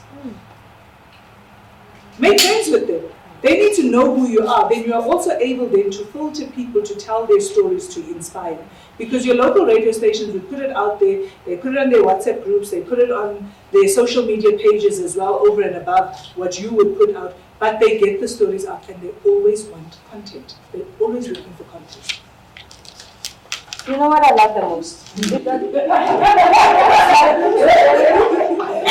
Like today, it's going to be like Nomsa Mahlangu who works in sport, not Nomsa Mahlangu who works in this company. So it's like it's an opportunity for me to build my own brand, not the organization that I work for, but to put out there what I do, what I'm about. All right, thank you very much. Ladies, we'll just I told you guys, it's 2 minutes, quick bathroom stretch, then we come back. 2 minutes, now we're sports people. Yes, lead us once. Okay, so please introduce yourself and tell us where you're from. I'm Nompilo Zondi, I'm the senior manager for UJ Sport Clubs. Okay, please can you please tell us what you've learned so far and what has been expectations the whole day? Okay, just from my side, it's empowerment of women and also just to learn from the phenomenal women that are in our midst today. They've walked the journey and we are learning a lot from them. And especially with the networking, the power of networking within your environment and also to also use other environments as well. I think as well as social media, that is where I was lacking a bit, and also just building one's brand, how important it is to build your brand and also be authentic in what you are doing. Thank you so much, Ms. Nompilo. Okay, thank you so much for having me. Bye. Hello. Hi, how are you? I'm good, and you? I'm fine, thank you. Can you please introduce yourself as well as the organization you represent? Okay, I'm Poppy Pengu from the city of Ekurhuleni, and I'm the senior sports organizer there. Okay, Poppy, can you just tell us so far, what are your expectations and what have you learned so far? Well, I was expecting a leadership workshop where women that are doing the most in the platform of sport would meet and empower themselves with their experiences and knowledge, and obviously being at the platform of sharing. And what I've learned so far has been awesome.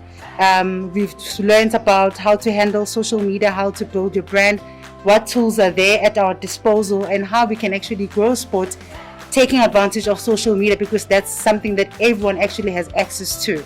So it's really been great and amazing. All right, Papi, thank you very much. Enjoy the workshop further. Thank you so much. Thank you for having us.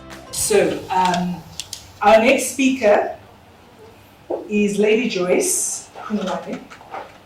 She is the only female boxing promoter in the country.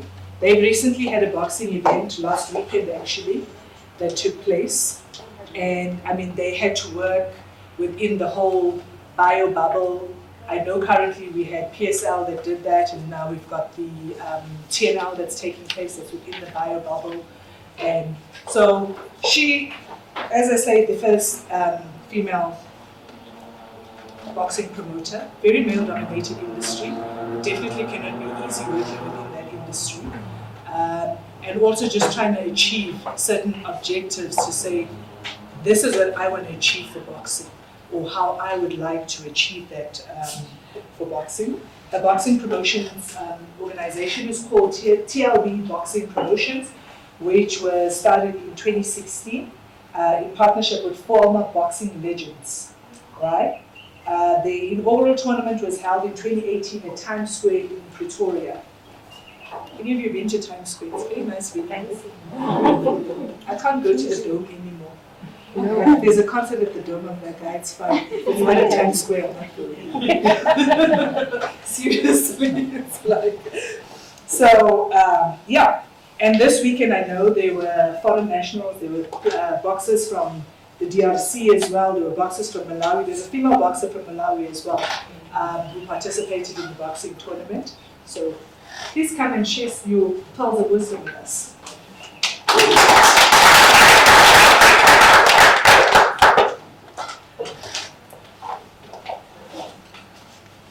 Thank you, Miriam. Good day, everyone. And I'm very thankful to the department for acknowledging me and to make sure that I'm part of this so that I can share the experiences with yourselves. Also, Nomsa, I see she's left. I just wanted to say she can also pride herself in that I'm home. I'm a UJ graduate. I did my postgraduate diploma in labor relations, labor law with the UJ. So I'm home to learn. Yes, even though the language is different, I'm no longer talking that language of labor law, I'm now talking sports. Originally, Osman, so they brought you, I wanted you to hear this, okay, to say I'm pleased to be here because I'm actually home. I'm home because I'm a graduate of UJ. Wow, nice. I did my postgraduate diploma in labor law with UJ. So I said I'm home, I'm thankful to the department for extending the relationship. I did labor law with UJ, but I no longer talk that language. That was my other part of life.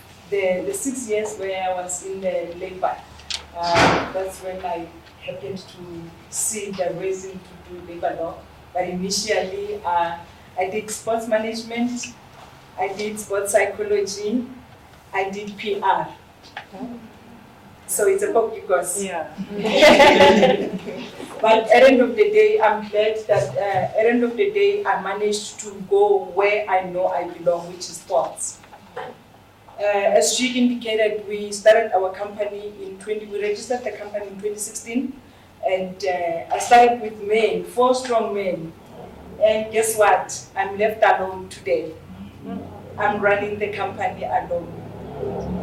I am the female promoter in Gauteng, also the chairperson of promoters in Gauteng. We are going to talk about leadership. Pillar. What I can know. I did well. There we go. It's just got the animation on. No, it was okay. Yeah. Yes, we are going to talk about, I'm going to share my experiences in leadership with yourselves. What is it? What is leadership? Where does it begin? Leadership begins with self-leadership. When you say leadership, you should be able to say who you are, where do you want to go, where do you want to, what is it that you want to do for other people. Because with leadership, it shouldn't always be about yourselves, but it should include other people, the people that you work with.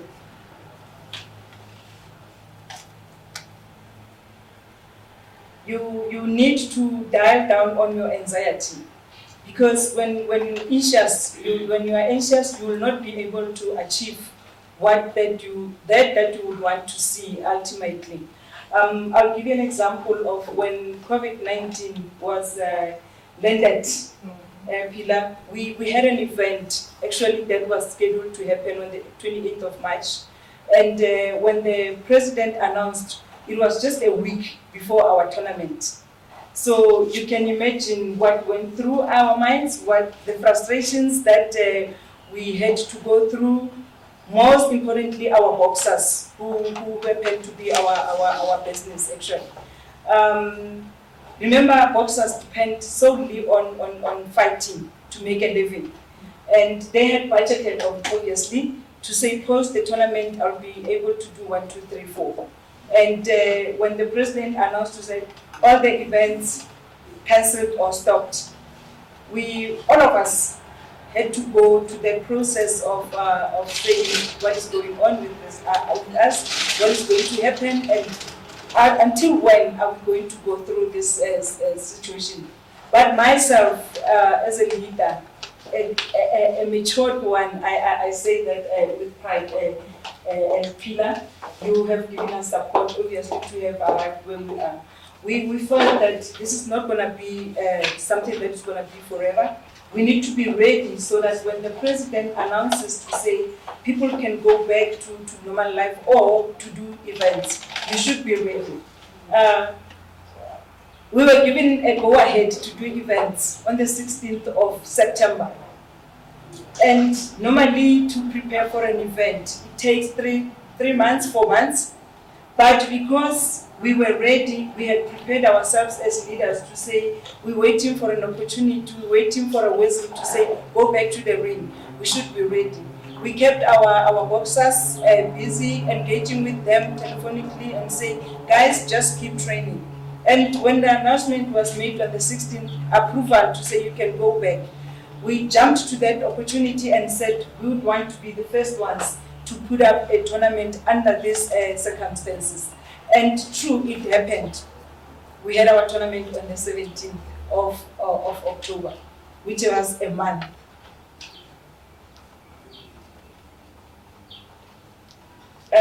Leadership through self-certainty. You need to have internal values. Internal values, you have to be optimism. That's what I've just indicated to say. Because of that, we were able to put up that successful tournament. Because if we would have gone down on our knees and cried and complained about COVID and all those things, I don't think we would have been able to have put up the tournament. Courage, you need to be courageous. You need to have courage within yourself. You need to have a purpose in life for you to be a leader. If you do not have a purpose, obviously, you don't belong in leadership. By purpose, it means you need to have a book of your life, a plan of your life to say, this is where I want to go, this is what I want to do. And for me to achieve this, these are the things that I need to put together.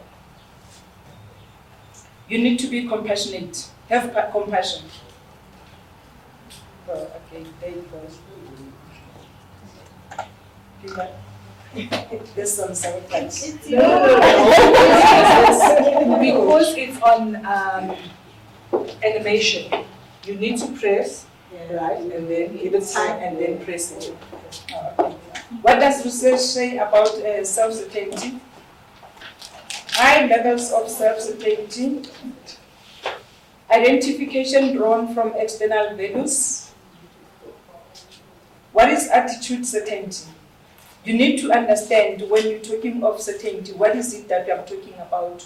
The attitude, you need to have a positive attitude towards whatever you want to achieve as a person.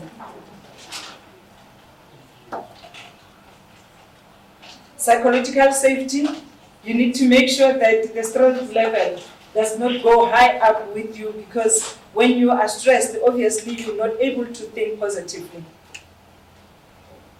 Attributes towards anxiety, you need to relax as a leader, because you can't be seen jumping all around, not knowing what to do next, or should you fail, what is it that you'll be able to do in order for you to achieve your goals. Stress, we know that people like talking, I'm stressed, I'm stressed, I'm stressed. As a leader, you do not have to have a room for stress. Fear. People have got a lot of fears because they're not sure what is it that is going to be or the outcome. You sit there and say, I had the fear, that site already on social media engagement. I forgot her name. Yes, because of the fear that you've been having, that is why you are unable to engage on social media platforms. If you want to be a better leader, you need to do away with, work within yourselves to say, I'm not going to fear anything. I'll give you an example of myself. When I started this company, I said, I know it's a male-dominated sport, but because I don't fear anything, I just said I'm going to enter into that space, and I'm going to make sure that I am heard, I am seen. Peter, you know that in the past 3 weeks, I've been on all these platforms, media platforms, TV, radio, even the local radio stations. They were looking for this woman, Joyce Kungwane, who's a female boxing promoter. So if I had fear, I don't think I would have arrived where I am today. How to reassure and be calm.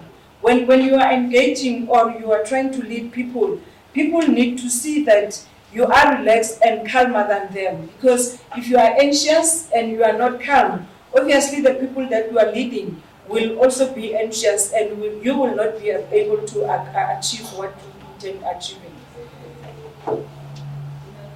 You need to ground yourself with clear values. Know what you want. You know, before I decided on this tour or trip of mine, or this other life of mine, I went through a lot of things. I guess you don't know this other part, where I started at Teachers College. I did nursing. I did sports management.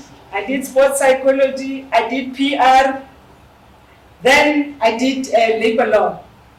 But here I am, after so many years, back to where I know that I belonged, which is sports. And I pride myself to say, at least, because, you know, if you have not grounded yourself with clear values, that is why you'll end up, I call them the octopus. You go there, you go there, you go there. But with me, I always say, at least they're interrelated. I mean, when you check PR, you need PR for you to grow your company. In sports, you need PR. Sports psychology, I'm able to use that in counseling the boxers, especially those who lose or who have lost when they're fighting. You know, after losing, it's not nice. And it works on their emotions, it works on their state of mind, it works on their performance into their next tournament. So I'm able to use that as well in preparing them for the future tournaments. What empowers you? You need to know that where do I get my strength from? Knowledge is very important. Consulting with people who have been there before you, it builds you, it actually improves who you are as a person. You need to know what to prioritize. My priority has been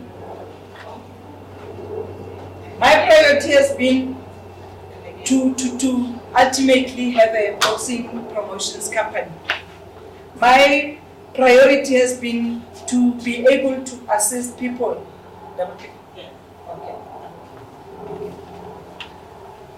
To be able to assist other people. Our business in boxing is a different one. We do not have a company somewhere where we produce boxers and that is our day-to-day running of the business. It's unfortunately a different one. Our business is the boxers. As promoters, you need to secure funds for you to have tournaments, for the boxers to earn a living. So you see how long it is. If I do not have funding, then I cannot have tournaments. Then it means the boxers will not be able to work. Let me share this set experience during this COVID-19, whereby we know in boxing, almost every year, the women in boxing are celebrated in August. And this gets celebrated by us putting up tournaments, women strictly fighting against each other. But because of the COVID, we are not able to put up those tournaments. And we had a situation whereby female boxers were calling and saying, we do not have bread, we do not have anything because we have not been fighting. We had to go out as TLB because these are our kids. We treat them like our kids, even though they're our business in actual fact. To say how best can we assist them, because we are not able to put up tournaments for them to earn their salary. We went out, sourced donors who donated food parcels for us. We had a celebration in partnership with Gauteng and Kosatu, whom we supported us, and we were able to donate food parcels to our female boxers. That's how we actually celebrated our Women's Month in August. Those kids, I call them kids because their ages they can be my kids. They were very grateful to say at least they got something to take home. And the nice part is that it was not just a once-off thing whereby they would get the food parcels on a specific day and it was the end of it. So as a leader, you need to have that relationship also with your business. Or if I was a pillar, I would be saying with your employees. So they're not my employees, but you need to have that relationship. You should be able to say, how are you today? Send a message to them. Are you well, even though we are not fighting, even though there are no fights? Are you okay? Are you surviving? And through that, we were able to realize that there's actually a challenge whereby 90% of them did not even have toiletries. But because of the leadership skills that we have, we were able to assist them in securing those donors and getting them those toiletries. You can imagine if, as a woman, if you are to wake up and there's no toilet paper in the house or toothpaste in the house. We need to have those beliefs that we are all in this together. That is why we could able to secure donors for the boxers to say, we are in this together. The struggle that you are in, we're also in as promoters, because we are not able to make money ourselves. Don't think that because you are not fighting, you are left out in the dark as boxers. But we are all in this together. You need to build trust. Imagine being a leader that is not trusted. The people that you're leading will not be able to trust you if you make promises and you do not deliver. Grow loyalty. Strength binds. You know, when you're strong, you are able to tell the other people that you are leading to say you also need to be strong so that we can go this route together. Lead from the heart, not just the head. I leave it there. Personal well-being over commercial profits. I think I indicated already to say the boxers depend solely on boxing to make a living. But as promoters, because they are our products, we had to reassure them. And their personal well-being was taken care of by us getting donors to make sure that they get those food parcels. I mean, we did not sit down and say, because I'm not able to put up tournaments, I'm not going to make a profit, therefore I'm not going to entertain those kids or those ladies or those women. Whatever they were complaining about, I would have sat back and say, what has it got to do with me? But we are able to care for their personal well-being. You prioritize people. Money should follow after people. Yes, I know it's business, but money for me shouldn't be the priority, but people should be the priority. As employer, Pilar, when you're having happy employees, obviously you will have good production. You will have a work going smoothly. But if you're having unhappy employees, obviously you know what it says to the production. Also in leadership, we need to look into that. Be accessible and visible. Accessible, the fact that the women could send me WhatsApps, they could send me, please call me, and I would call them. It shows that I'm inaccessible to them. I am visible. I am there for them. Connect in unscripted and authentic ways. I like it comes again, the authenticity. You need to be authentic.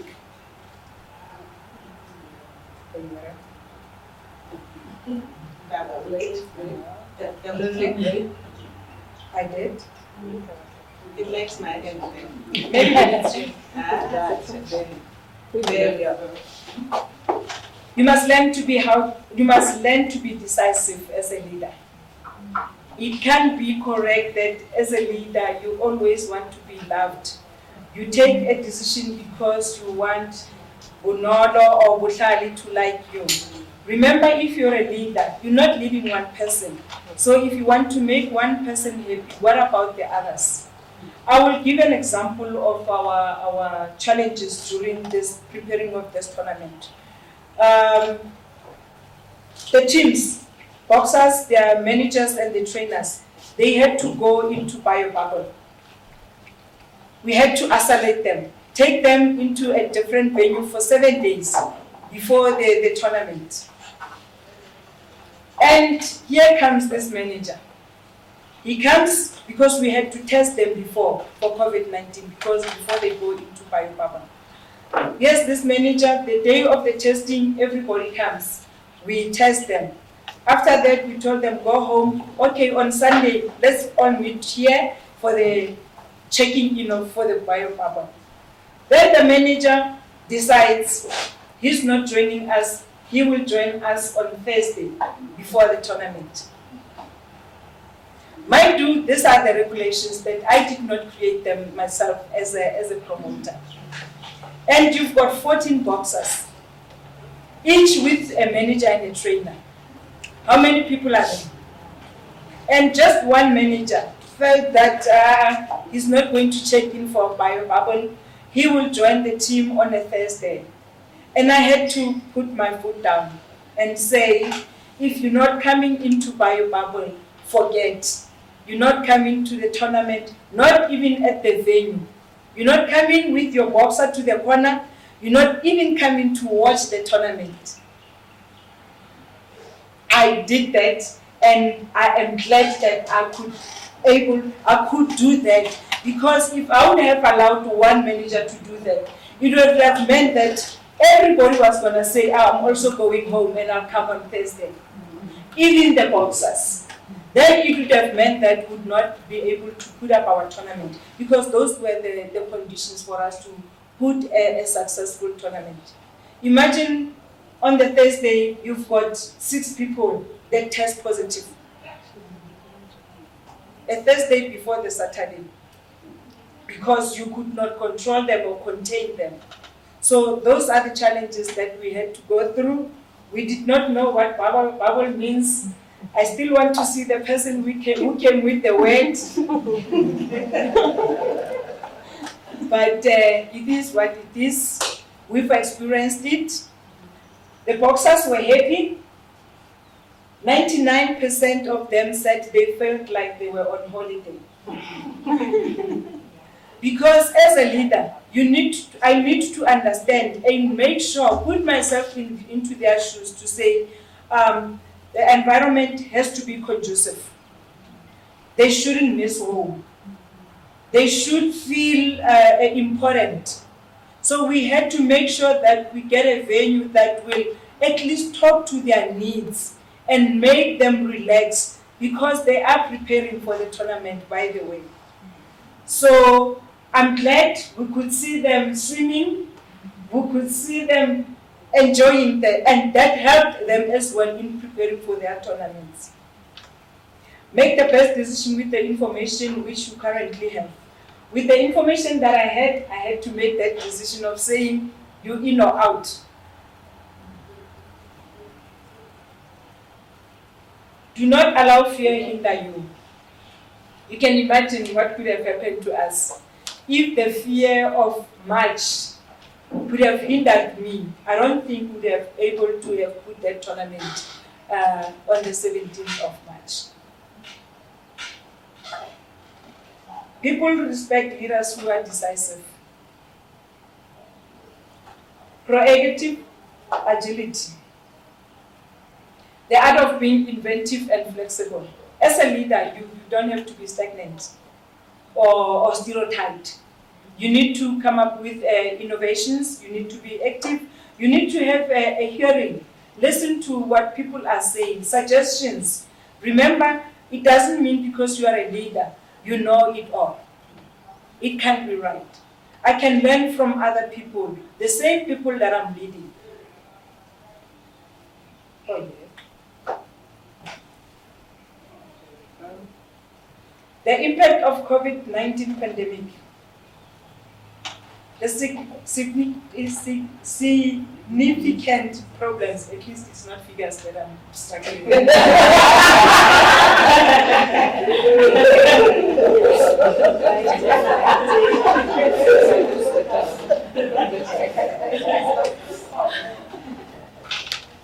To most of us, financially, psychologically, I mean, people lost their beloved ones. We lost friends. People lost employment, their jobs. In my situation, the boxers. Our plan for this year was to have a tournament in March in the Val. Where's the lady from Val? You lost out. Unfortunately, it's not me, it's COVID-19, because we were going to have it in Val, Riviera on Val. Yes. Obviously, the service providers from the Val would have benefited, because they were going to give us security, they were going to give us catering and all those things. Due to this, we could not go to the Val. The boxers, many of them have not fought. Would have had the tournament in March, would have had a tournament in Polokwane, would have had another tournament in Northern Cape. So you can imagine we had all reassured the boxers before to say, you will be fighting on this tournament, you will be fighting on this tournament, you will be fighting on this tournament.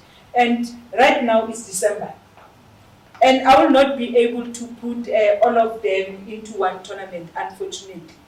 But I'm saying those are the significant problems that COVID brought to us. Its complexities, I was talking of biobubble. Us having to go around with the masks.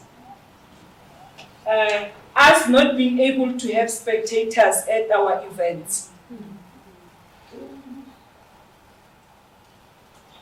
It also had hidden opportunities. We never knew of PPEs. People benefited from PPEs positively in that, you see, whoever produced these masks, I mean, it worked positively for them. Sanitizers, we never knew that word. We never knew that animal, but somebody managed to make money out of sanitizers. So those are the hidden opportunities.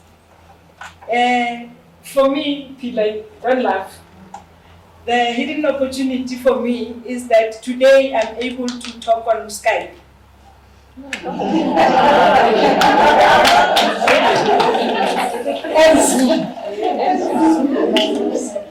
And I had them on my phone, but because there was no need, I never entertained them.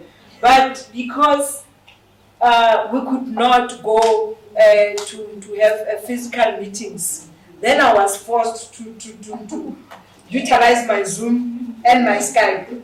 I remember there's a time I had an interview with the SABC Sport, that program of Busiwe, 404. And I was trying to connect. It kept doing its things. They couldn't see my face. I'm like, I can't see you. No, sisters, you don't have to see us. We must see you. and luckily, because of the technology, they were able to put up my previous pictures because they had them. While I was able to talk, that was important. But at least I learned something. There was this for me is a hidden opportunity that I had to grab to say, at least I can Skype. So when the second interview came, it was Newsroom Africa. Yes, Newsroom Africa. And yeah, I had to do the Skype. So we learned some of the things. Reinvention, evolution, we all know what evolution means. Remember, the worst of times can bring out the best in people individually and collectively. Collectively, how do we come together and make this event happen? How are we going to make sure that people are able to see the tournament? We were not entertaining the live streaming, but because of this, we had to go that. And I'm glad that people were able to see our tournament live last week through live streaming. It's things that we never thought of, but as teams, we had to sit down to say, what is it that we can make best out of this for people to be able to see our event? Peter received a message from one of the guys in America on Tuesday. He sends me a message, Joyce, is it true that Domeni lost? I said, yes. And then he said, please share the link so that I can watch. And I also got the feedback that our event was seen internationally as well. Because of ESPN. Yes. So imagine if we would have thought, let's have our SABC alone here. I don't think we would have won that because who watches SABC 2 in America? Or in DRC for that matter, or in Malawi. So as much as we were frustrated, but it came out positively for us. I mean, right now, imagine in America they are taking TLB, Joyce Kungwane.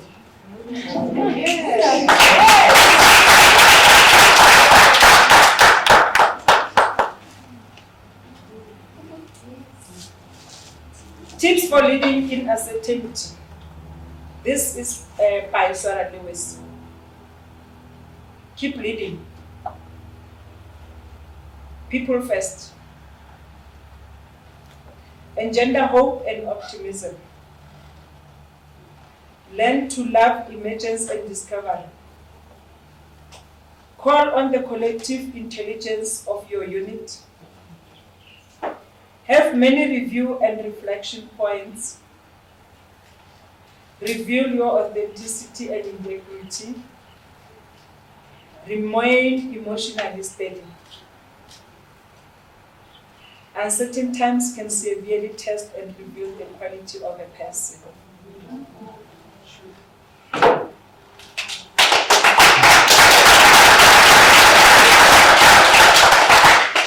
Thank you very much.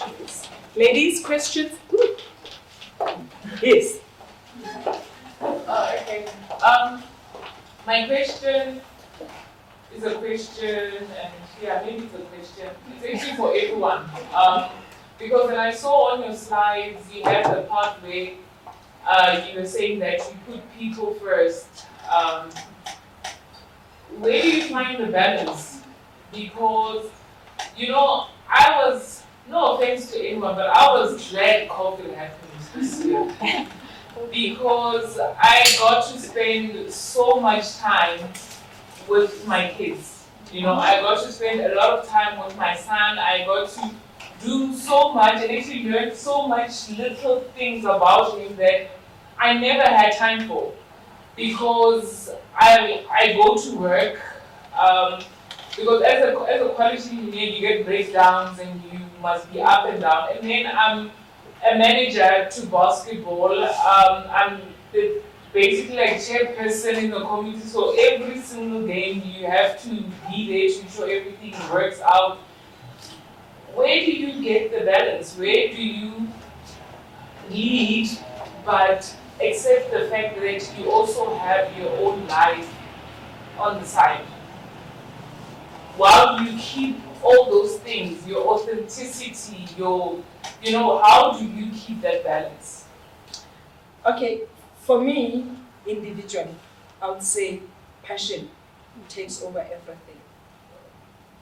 When you're passionate about something, you will definitely find space and be able to balance the two. I'll give you an example of behind closed doors events. We did a tournament. By the way, let me share this little so that you can understand it. In boxing, for an event to be there and people to come and watch, as a promoter, you make sure that you have secured the venue. You make sure that there's a bottle of water. You make sure that there are gloves for boxers to fight. You make sure that there's food. You make sure that there's security. You make sure that there's medical services. You make sure that there's lights. You make sure that there's a ring. There's a ring announcer. You've got ushers. Every little thing that puts up, that has to go into the tournament is the promoter. Not by word, but by the pocket. The boxers' purses, we call them purses, their salary, it is the promoter. So I put them first in this fashion. I had to make sure that they fight. I had to make sure that the event is successful. Regardless of the behind the closed doors clause.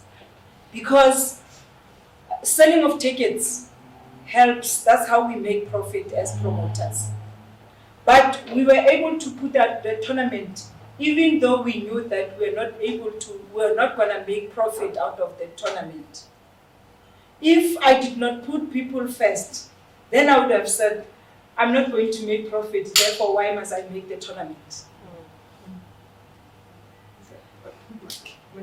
So I wanted to respond. You said everyone, right? Yeah. I also want to add to that.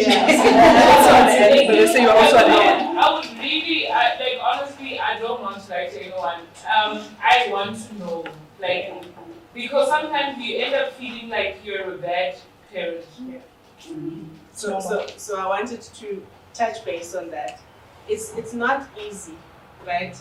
Wherever you are, you're stealing time from somebody, right? So what COVID now personally, yes, it made us love our families more and realize that as sport women, we are never home. We entertain when others are at leisure. And if you are in this domain, you must first understand that. If you are delusional about overtime, 8 to 5, it's the wrong career choice, right? You work when people are on holiday, so that you are providing that entertainment. So first understand that. Secondly, now engagement works. I think both Marissa and I, there are times where we are spent. When all of you were on holiday, I was busy with the PSL bubble, you know. When she asked what does it mean, I had documents that were explaining it in detail, right? Now, to answer your question again is, so it gave us space to reflect and rest. But while you were resting, what were you doing? For me, I realized I don't always have to be in the office at 9 every day.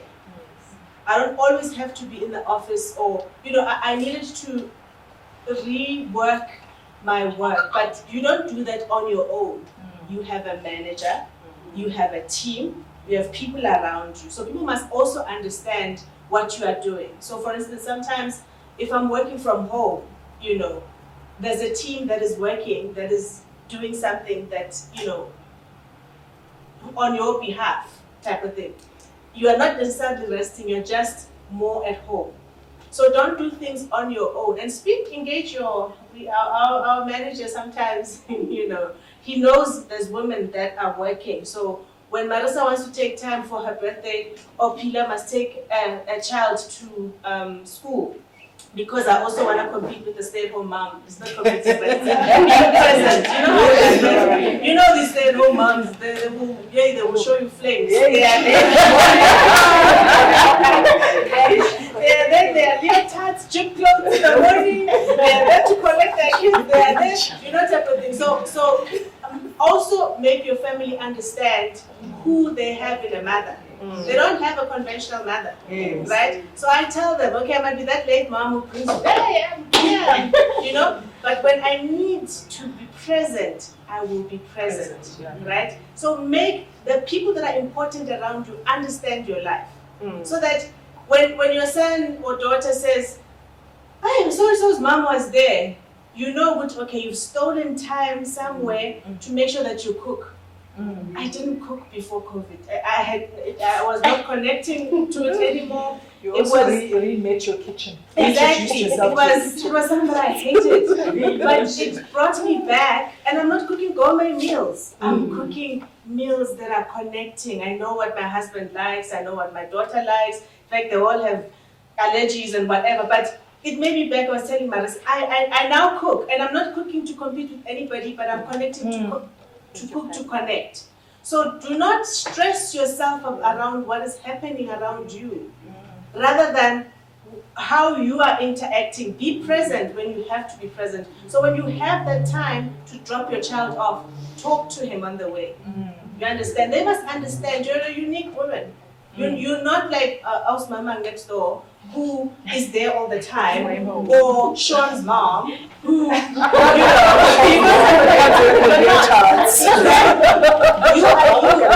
and understand what type of children you are raising. Yes. Are you raising, I am here when you cry, I am there when you know, type of thing, because there are people who are selling things out there for their own benefit. Understand who you are.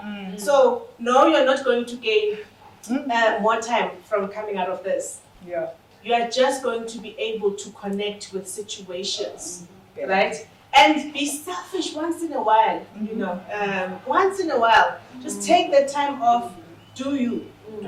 And Yeah, it doesn't have to include do you all the time. Not everything. Do you? Doesn't matter. Connect with yourself.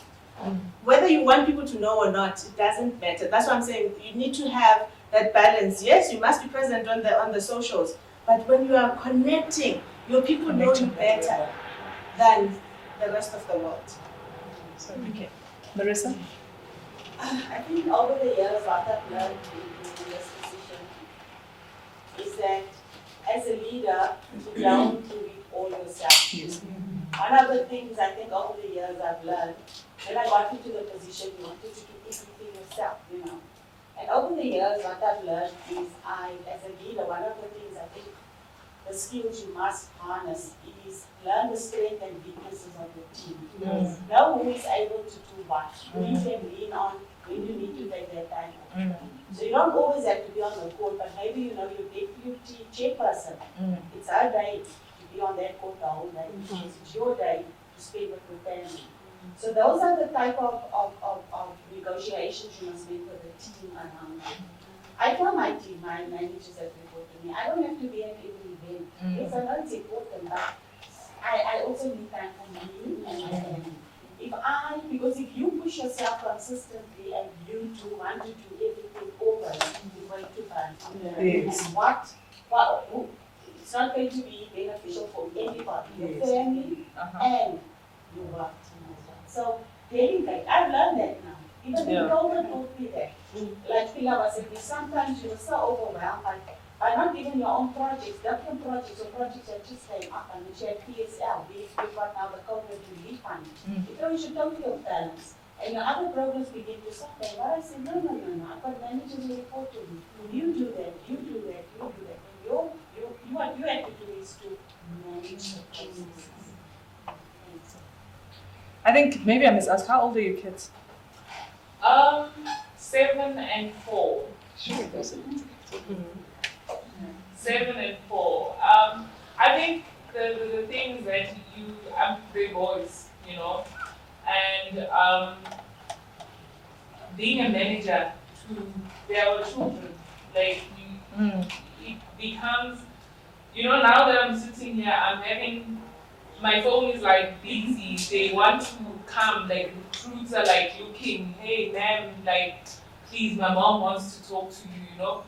But then when we're in week, when it's time for these USAs, it's exam time, and your phone is ringing, hey, one of my players are missing, now you need to like, you know, and stuff like that. You get to that extent where you ask yourself, you sit down and you ask yourself, you know, I don't want my child to actually think that I'm putting other kids before him. And I also, you try and explain that this is mommy's passion, and then you'll be like, but you go to work.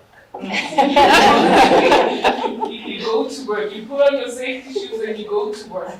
So why do we have to do this, you know? So that's the only thing that I want to understand with terms to leadership, you know, like how do you remain so authentic, because it becomes extremely difficult with passion.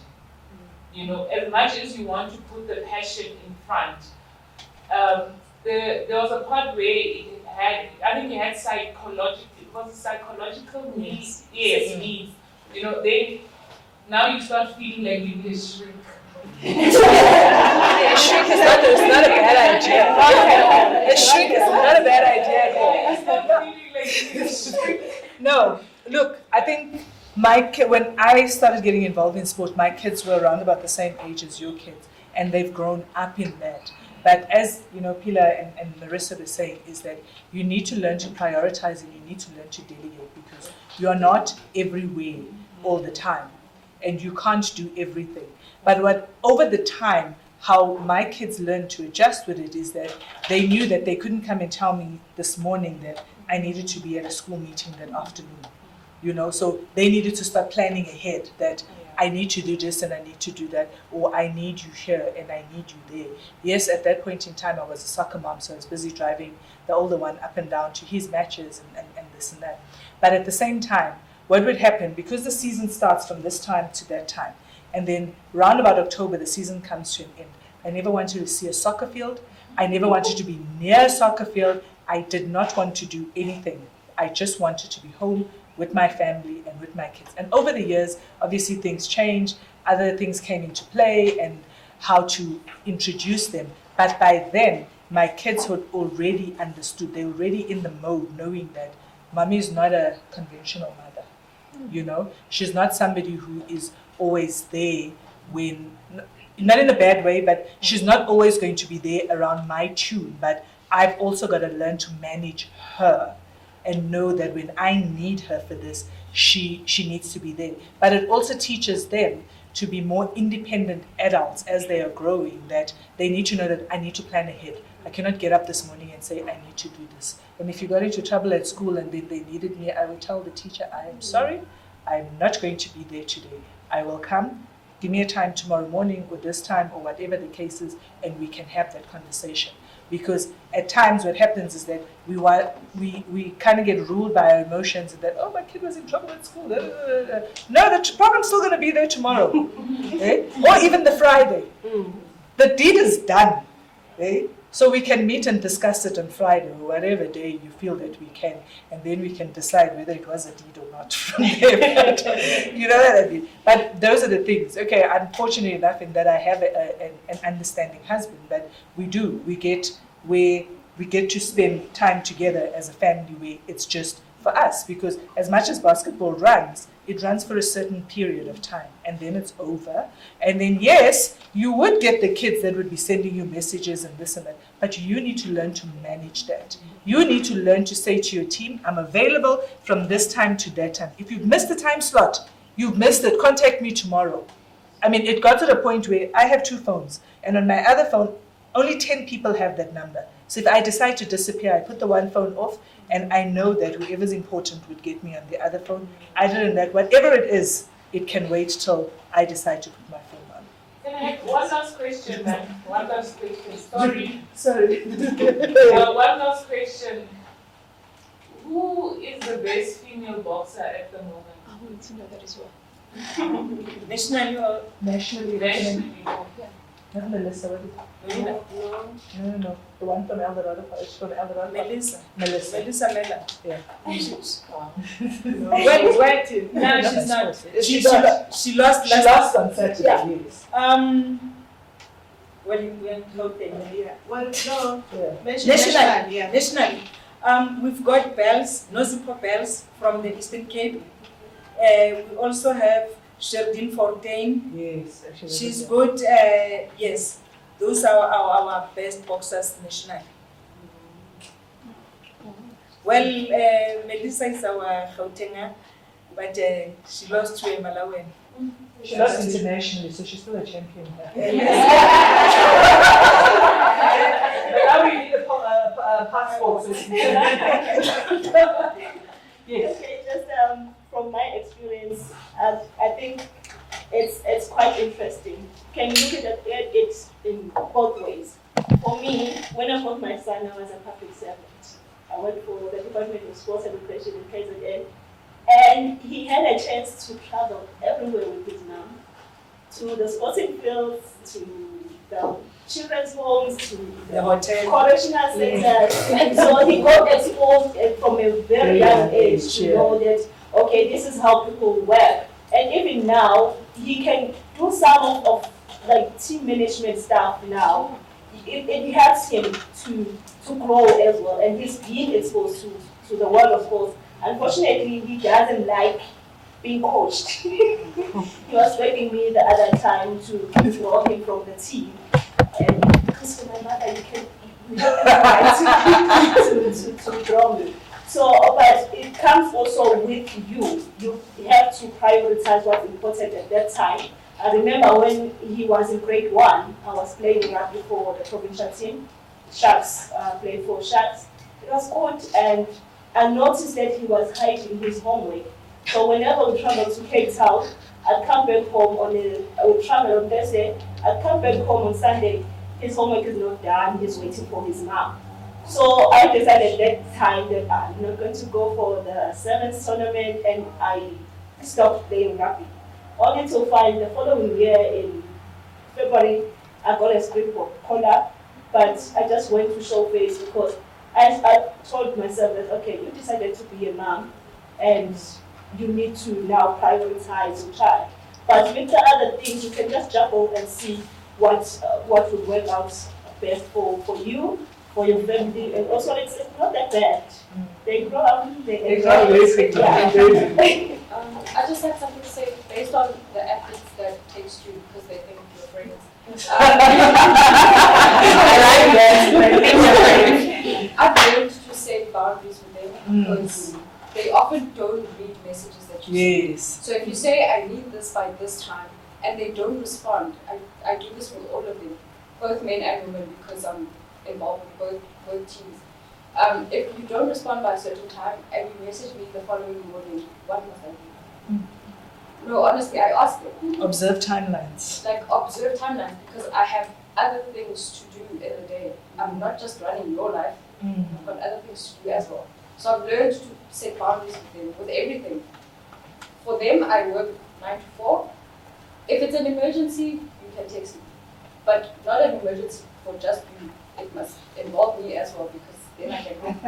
Otherwise, decisiveness. I'm going to be texting with them all day, every day. So I've learned to set Unnecessarily so too at times. Yes, I've learned to set boundaries. It helps sometimes, it doesn't, but like I thought of what I wrote. Can I be your shrink for 1 second? Can I be your shrink for 1 second? So once you've done, find ways of using the crisis as catalyst for doing business. Did you get that? Find ways of using the crisis as catalyst for business. Sorry, you know what? When I was listening to her question, I actually was in the same boat, you know? And listening to everybody, it actually makes sense to say it's okay to shut down. It's okay to shut down. It's okay to just leave, just drop okay, phone now, I'm not there. Because that's exactly what I did for myself this year. And it helped me to actually come back and actually think that this is how life is. Reboot, start again. And I was so grateful to get this invitation because I actually needed to hear people like, how are you surviving with all of this? I shut down. I'm coaching at UJ, the rugby league, and never did I felt really bad, but at the same time I had to start with me first. I had to be okay in order for me to check on them to say, are you okay? You know, and I didn't text. I only sent like rugby stuff. I didn't ask how they were. I felt really bad. It was frustrating me every single time. Should I call this person and ask them how? I did a Zoom. I said, okay, guys, let's check up. Let's do a Zoom. Only 2 people pitched. And I said, you know what? This is a sign for me. Shut down. But what I'm doing on the side is actually to plan for 2021. How am I going to make them feel better? How am I going to make them welcome? How am I going to, you know? So I actually, that question touched me deep. Because I actually went through the same thing, and I focused on my daughter. That was my focus for COVID. Guys, you need to remember something as well, that your kids do grow up and they will live their lives and live their lives. And then what happens to you afterwards? And also, you need to also remember that you are here because you want to be here. And if you suppress who you are, you're not doing them any favors. Because you're not living who you are. Okay, I think, everyone has covered me on their question. Okay. But I just had a question on the perspective of being a young female leader. I have a problem. A big one. Too many problems to run. Okay, with all the problems, I think I just need advice on certain things because, as I think Nan said, she learns from young people, right? So being a young person with innovative ideas and like, now you need to be people who are older than you. There becomes a tug of war. Who is that? You experience the tug of war of one, respect. I've got immense respect for people who are older than you know, that those are the people I need to learn from. And then now there comes the thing of, you are knowledgeable in this certain field and you know this is going to work. How then do you convince, add that leadership, decisiveness to someone who's older than you to say, this is how we need to do it and this is how it's going to work? With having that respect, like, how do you balance that?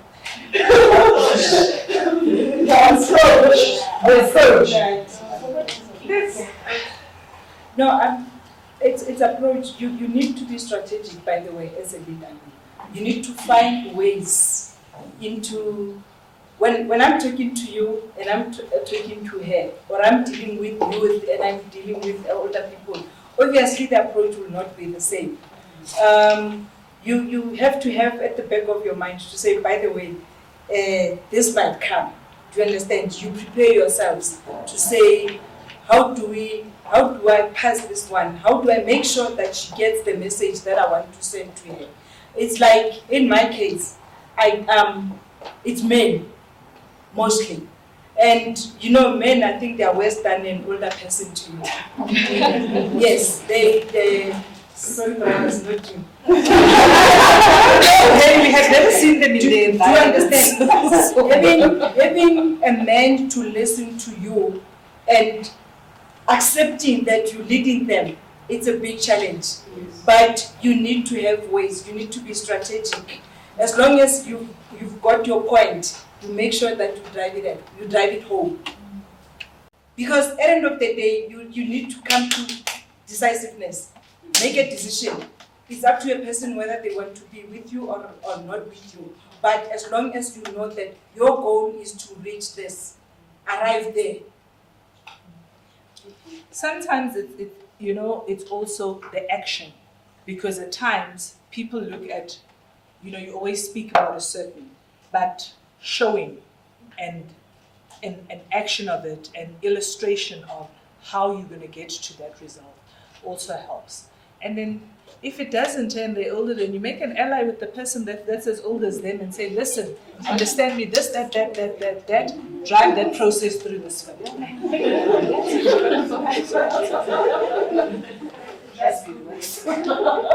Who was first?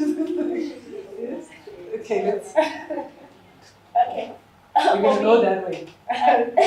For me, what I would say. After that, sorry. After that, 5 minutes to grab your coffee and come back. Okay. What I can say is that you need to learn and observe situations. Is it the right time for you to make that point at that time? Because sometimes when people are now in that negative mode, they will always be defensive and want to crush whatever you're coming with. So you need to observe the situation and learn to find ways of getting your point across by not offending people. So you can have your point taken, maybe because most people sometimes it's just pride. Don't confront them when there's a whole a whole company there. You just need to be, your approach will be key in how you get your points across. What I'd like to say is that, like most people have said, approach is very important. And again, it also depends on whether the older person is a subordinate or is your boss. And in my case, the older person is my boss. And I always make him think that my idea was his. So I'm like, whenever we're talking and he's like, yeah, but I'm like, yeah, you're right. So basically, by what you say is that we should try and introduce that. So I make him think that it's what we want, what he's thinking, and eventually, then it gets done. And if one thing I've learned, especially being in a man's world, one thing I've learned is that a no today is not a no forever. It may be a no today, but then I will reintroduce it sometime again. And be like, you know what, I was thinking about that thing. And I really think that it could benefit us. So eventually they'll let their pride slip and they want to be like, okay, try it and let's see if it works. And then if it's people that are under you, like for example, I work with the community. What I've learned is that I need to try and be accommodative. People don't want to accept something when they feel like it's enforced to them. So try to accommodate them and try to be at their level. So when I'm going to say, this is a new thing, this is technology, you take it or you don't. We don't, we are all people, we don't need technology. But then try and be like, okay, you guys know newspapers and whatever. Right? Let's try and move from newspapers to another level. From this level, I'm talking laptops. From laptops is iPads, so you get it. So if when you feel like I don't understand the laptop, it's fine. Identify someone who you trust that will work this thing for you, but eventually you are also learning the process. So it depends on who you're talking with, if they are up or down, and the approach and the matter of making them feel comfortable with it. The minute they feel like they are challenged, they withdraw. But the minute they feel like, hey, I need this thing because it's going to benefit me in the way, then they start listening and buying into the idea. Then you're done. It's an answer. 5 minutes, grab a cup of coffee, come back. Oh, sorry, was it you? I'm sorry. Mine is not actually a question, it's like a comment. You know, based on what we're talking about now, I sometimes, there's a famous quote that I love by Elvin. Sometimes I feel like I could post it like everywhere. It says, the quote is like, the illiterate of the 21st century won't be those who can't read or write, but those who can't learn, unlearn what they've learned, and relearn. So you have to, you've learned something before, but you need to have an open mind to unlearn it so that you can learn new things. Yeah. Thank you. Yes, last. Post it on Facebook. Yes.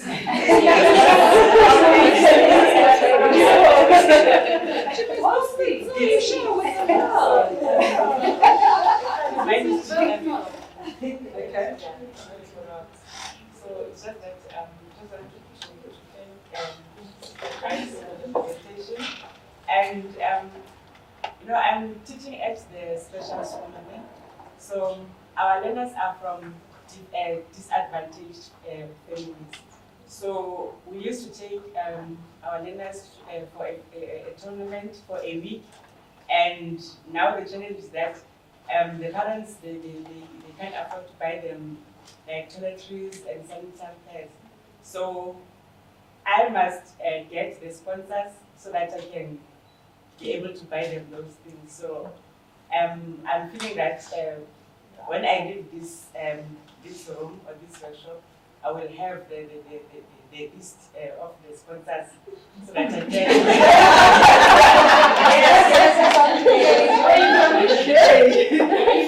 from Gauteng Skills. So I'm doing donations for the sanitary towels.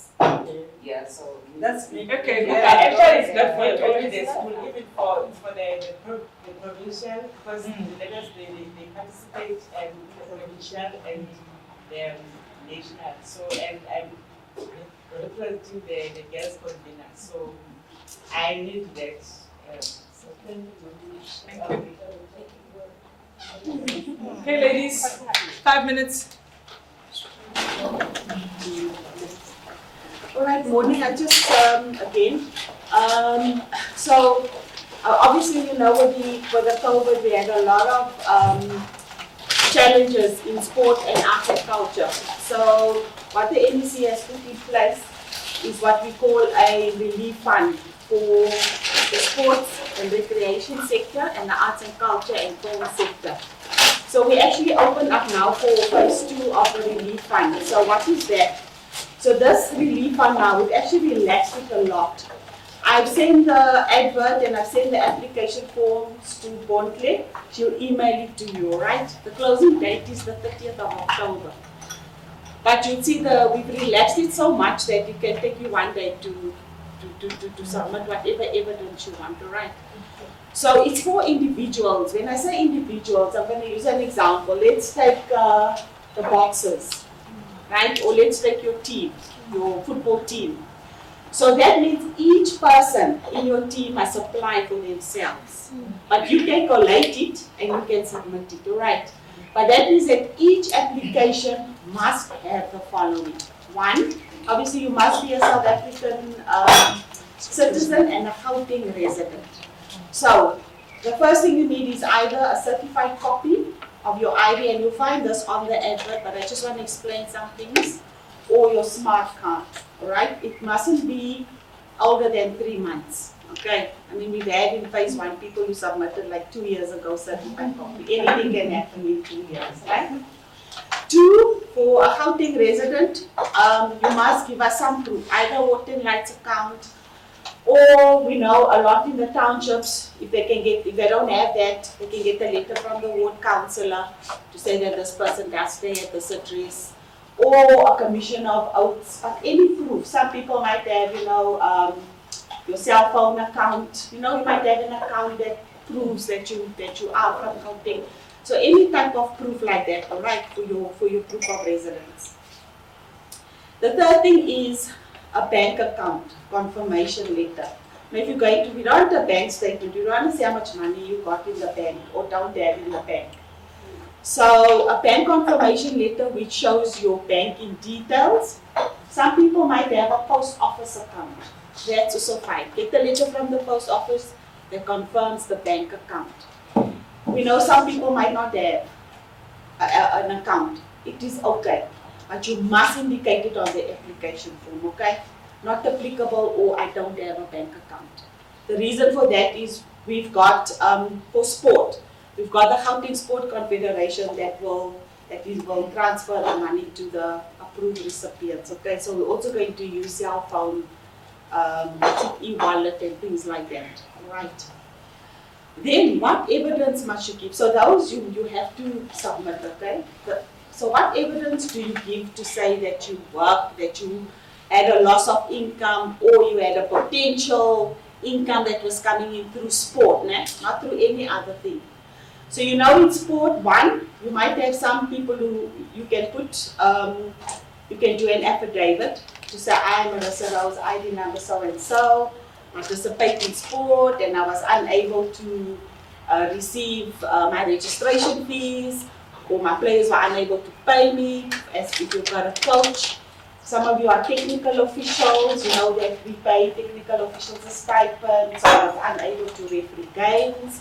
In sport, one of the things we have, and I know this, you have your league fixtures way in advance, you have your tournament schedules, you can submit that also. So any of the things, an affidavit or league fixtures or tournament fixtures, but it must have the date on. With boxing, you might have had like booking schedules where boxers were supposed to box.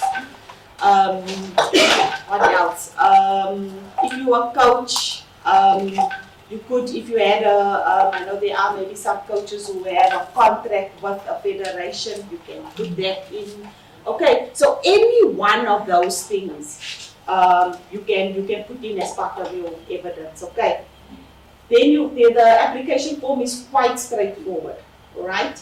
Then there's just 2 areas you'll see. The one is just explain to us what you do in sport. So because we have an independent panel, it's not the department, we have an independent panel that actually adjudicates on it, all right? And then there's one that just says what evidence. So you just say an affidavit or the league fixtures or my contract, whatever evidence you put in. Very, very important, make sure you sign the application form. Okay, and that's it. You just submit the pack. You'll see on the advert, wherever you are, whether you're in Tshwane or West Rand, we have areas that you go and you can deliver it personally or you can email it as well. Okay, we try to make it as easy as possible. Make sure if you're physically going to deliver it to one of our corridor officers that you just sign the register so we can verify that you did submit according to the register. Okay, one thing's getting lost. So insist when you're going to deliver it. Okay, so I know if you're a coach of a team or whatever, just grab all the girls' things together and we just go and deliver once. We don't expect each player to come and deliver it personally. Okay, but just check that everything is done. Alright, you know in sport there's a lot of people who are paid or were supposed to, or like in football, maybe you guys, you know, the league was coming and there was prize money, and unfortunately now none of the girls, you understand, or you were coach, or you were chairperson of a club, you know, none of the children pay the affiliation fee, so it's a total loss. Okay, so please apply. The 30th of October is the closing date. Okay, any questions quickly, one or two? Okay, I know I saw the email where it says those who have applied for the first one should not apply. Is it still like that? Because you see, the challenge is they've been asking, we have applied, we've not received response. What do we do now with this one? Okay, I'll answer you.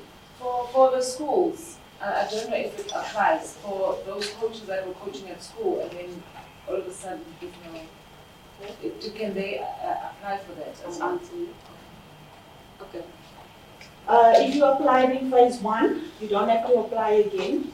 But please make sure that you have received an email or an SMS from the department stating that we did receive your application form for phase 1. Okay, if you did not receive it, please just drop me an email or something. Okay. Yes, even coaches at school, because they're part of the system. They're part of the system, they coached at the school, they were not paid, they are eligible. So anybody who did work, or you're part of the sector, you can apply.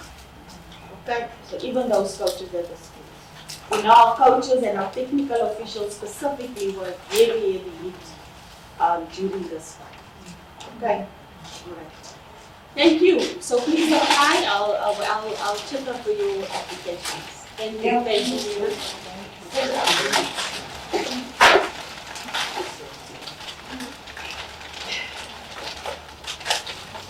you. Thank you, Marissa, for sharing the information. And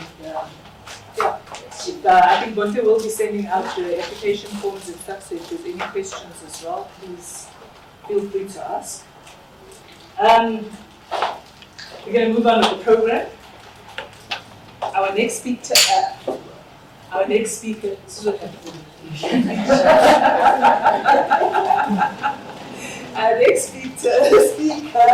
Dr. Hajira Mashego, sports administrator turned businesswoman.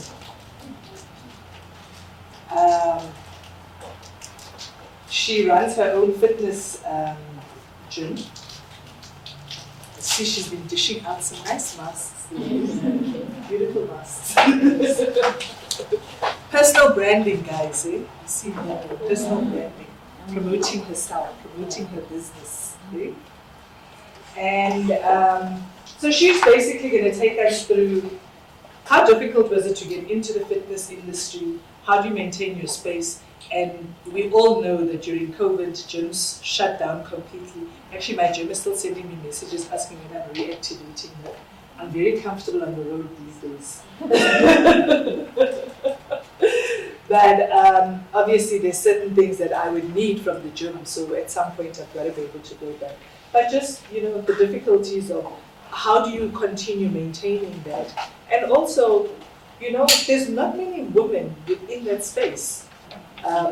Only in their gyms, within the fitness. I mean, even if you get your curves, and there was some other one that it was a women's gym, but it was not female owned at all. So of fitness junction, and it's a gym. They look at me like, and I always have to explain, I'm not a fitness by me. I'm not. I own the business. If you want to see the can, then you'll see them inside there. It's not me. So that's a stereotype, ne? As soon as they talk gyms, they expect me to be like everywhere, but I'm not. Yeah. Instead, I'm just trying to count my reins and then I'm counting. So my topic is in the face of adversity. So I'm going to go through it quite quickly as to how I've tried to maneuver this adversity, and I'll divide my adversity from being in a men's world, being in the fitness world, being in business, the whole story. I'll just talk my story quickly. Okay, if I talk too fast, please stop me. I tend to talk very fast. So, as I said, I'm the director and CEO of Fitness Junction. We level 1, recognition 135%, 100% black owned, 77% black women owned, with me being the majority owner, and I'll talk more about the shareholders as we go. When I started, I still had the dream that I'm going to own it alone.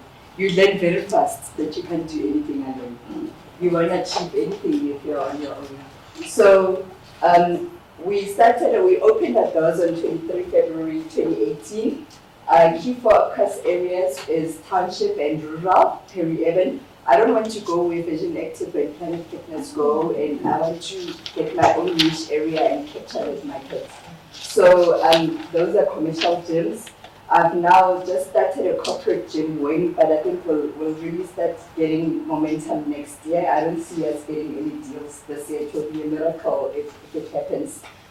We've started with home gym products and services, and sports equipment and apparel. Sports equipment and apparel, it's red because it's COVID.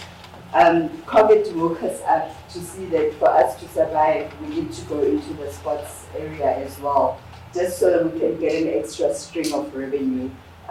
So that's what happened to me when COVID hit. So we were sitting and we were thinking, okay, gyms are closed, what now? And I'll talk about it later.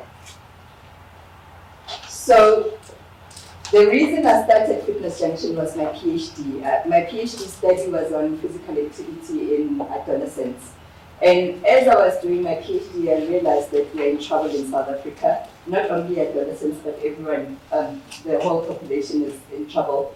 That's very common in our townships. Chetanyamas, beer, every weekend, everyone is growing. And as you grow, they say, Unyalefile, you know, instead you die. You die from this rock bed. So the findings were all that there's the high rate of lifestyle diseases in South Africa, and it's actually taking a lot of money from the health system.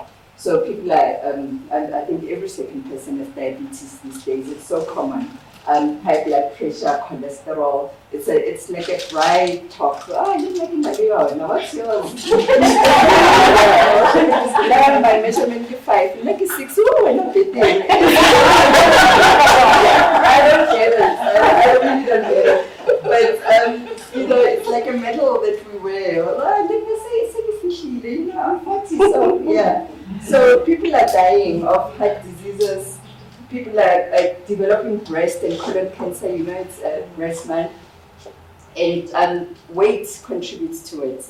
It's been shown that it contributes to it. So the aim really, for me, after I finished my study was what now? And the what now was I must do something about it. But how do I do something about it? So that's how I went to Gibbs and then did the year at Gibbs to learn how to do something but make money out of it. And that's how I came up with Fitness Junction. So that was the solution I came up with. So our products and services, that's our gym there. I love the lady, she just looks so natural. Yeah, we as I said, we currently only run the commercial wing. So we have a fitness trainer and a personal trainer that are there full time, hired by us. We've got cardio area, aerobics, spinning, a circuit. We've got weight building, boxing, and personal training. We're now in the process of starting a juice bar. It will be operating in November. We have childcare for all the mothers that come with their children to the gym. And we rent out space for dietitians and biokinetics and physios. So that's the current service that I'm running.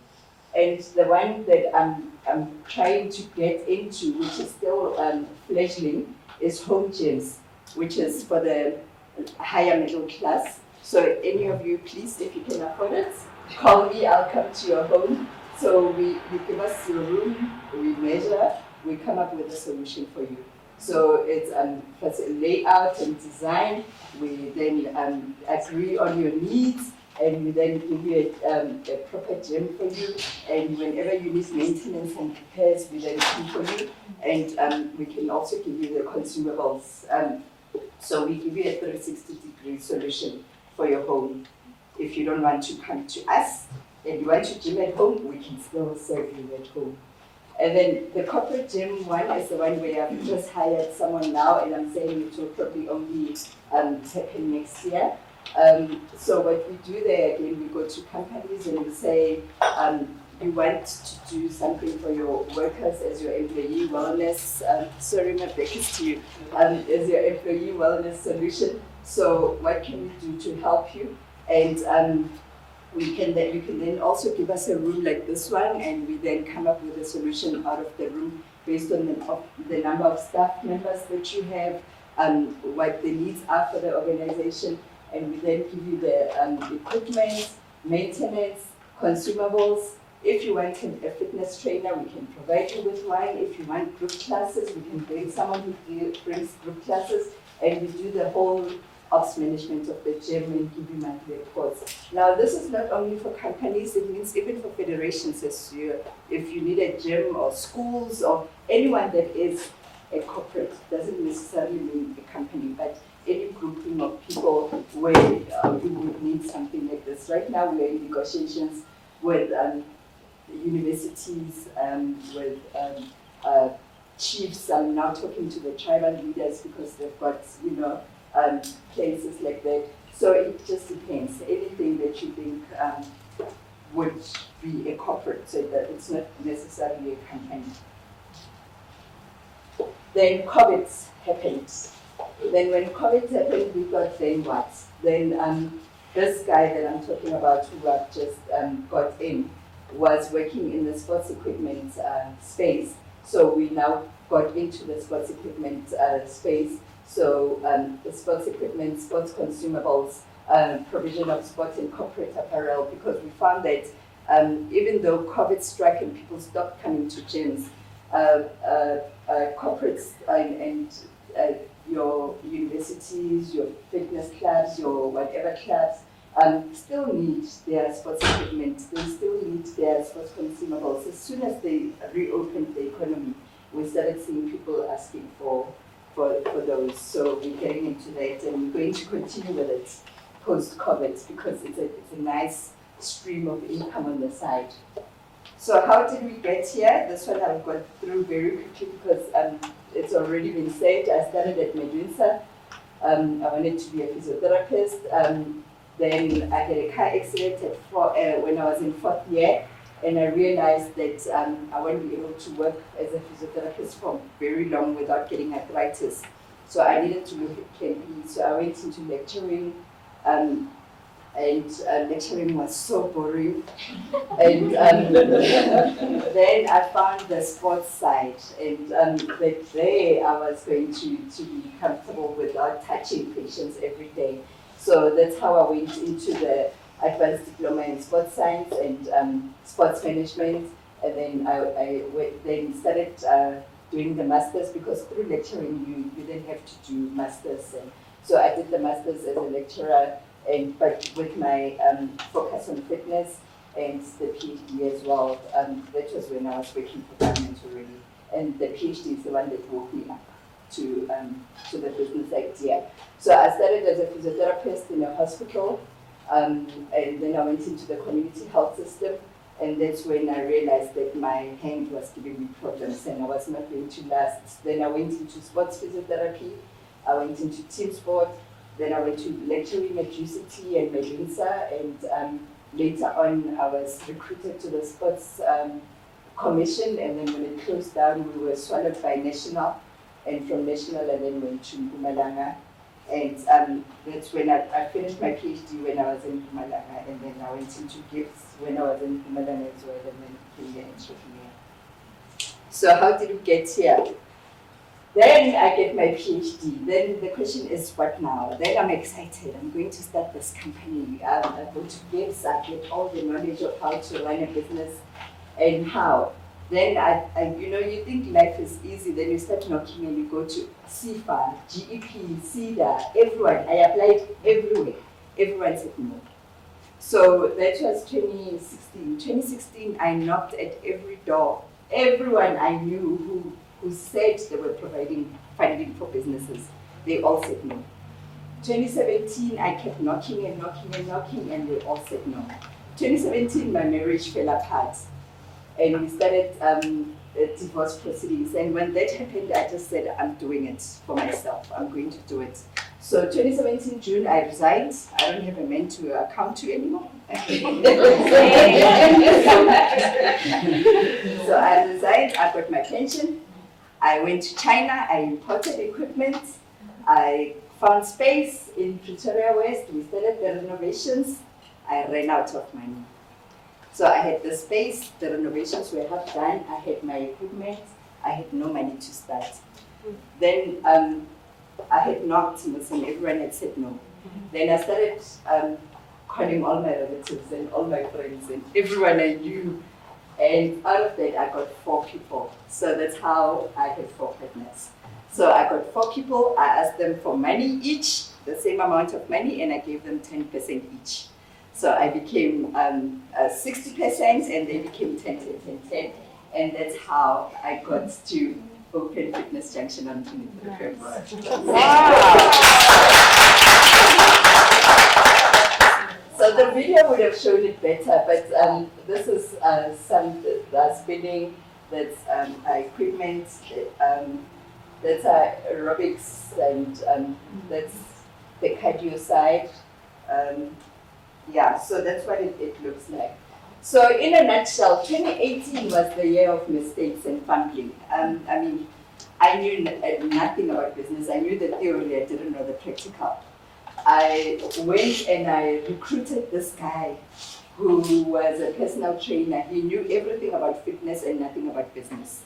So we went in together, blindly, and we said we're going to do this. So 2018, we made many stupid mistakes. We still laugh about them now. But 2019, we started seeing structure. We could now say, okay, we are here, we are going here, we are going here, we are going. And 2019, I then convinced the 4 partners to all give him 1% each. So we all gave him 1. So he's got 5%, and they have 9, and I have 59. So he's now a director because he needed to be thanked for that. He lost his car because of me. It was repossessed because for 2018 he never got a salary. So for not earning a salary for the whole year, his car then got repossessed. They had to move into a smaller flat. He's got 3 kids. They moved from a 3-bedroom to a 2-bedroom because of me. So 2019, I said, no, guys, we need to do something. So we gave him 5% shares.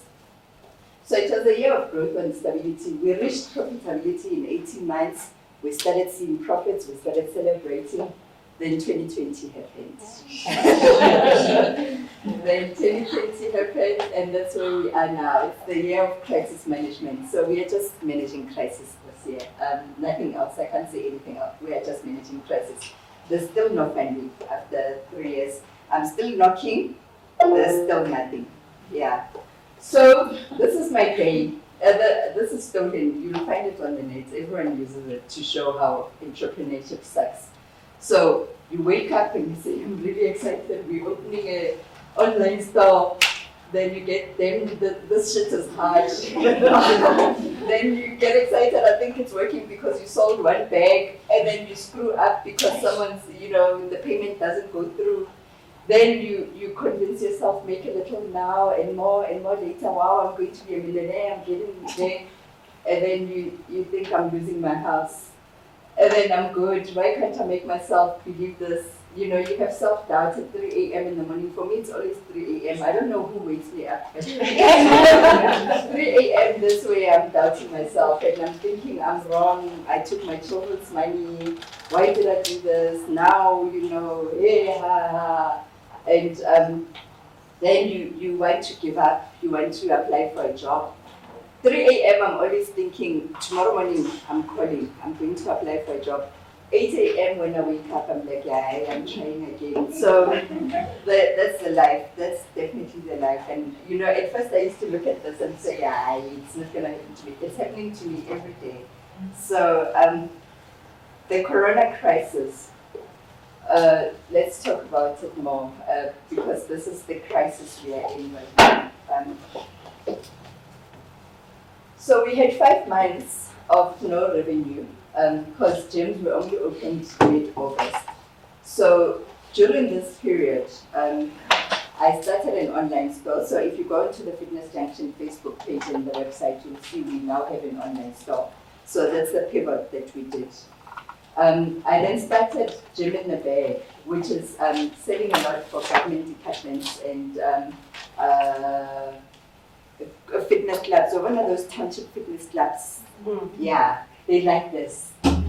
So I started this Gym in a Bag, and now I've got sales agents all over who are selling this Gym in a Bag. I'm busy finalizing our fitness app. I couldn't finalize it because of money issues. So if we had enough money, we would have started already in COVID. I then got the corporate person who's going to do the gym equipment sales. So the reason I'm calling it B2B gym equipment sales is because before COVID, I was like this. I'm going to go to ABSA, I'm going to sell them a gym, and then we're going to set up a gym. COVID woke me up. Now we are just selling to anyone and everyone, and whoever wants, if you want a treadmill, we'll sell it to you. If you want a ball, we'll sell it to you. We are not that ideal anymore that, you know, we go, we do presentations. So he's the guy. So he's my guy who's running around everywhere, just finding people. Finally, we're having more sales in Kimberley than anywhere else, and I don't know why, but it seems like that's becoming our market. Yeah, so, and we went to sport equipment and apparel. The question is, if COVID hadn't happened, was I ever going to do this? I always talked about the fitness app, like as in one day we'll have our own app.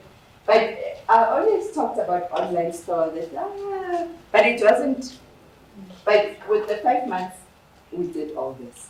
So, clouds always have that, barring the lights at the end of the tunnel. So I think this is my light, and I'm now going to grow this. When we get comfortable again, I'm not going to throw this away. I'm going to grow it as a side revenue as well. So that was my crisis management.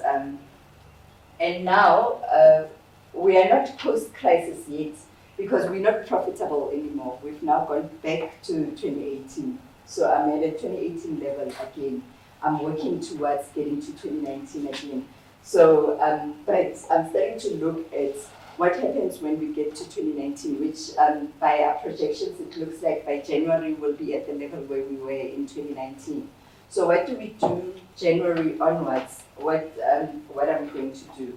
And the plan is to go the franchising route, because I've realized that if I continue the way that I'm doing it, growth is going to be very slow, because it means right now it took me 3 years to get profitable now with Corona, with one. And on average, with our projections, it's going to take 1.5 years to get each gym profitable.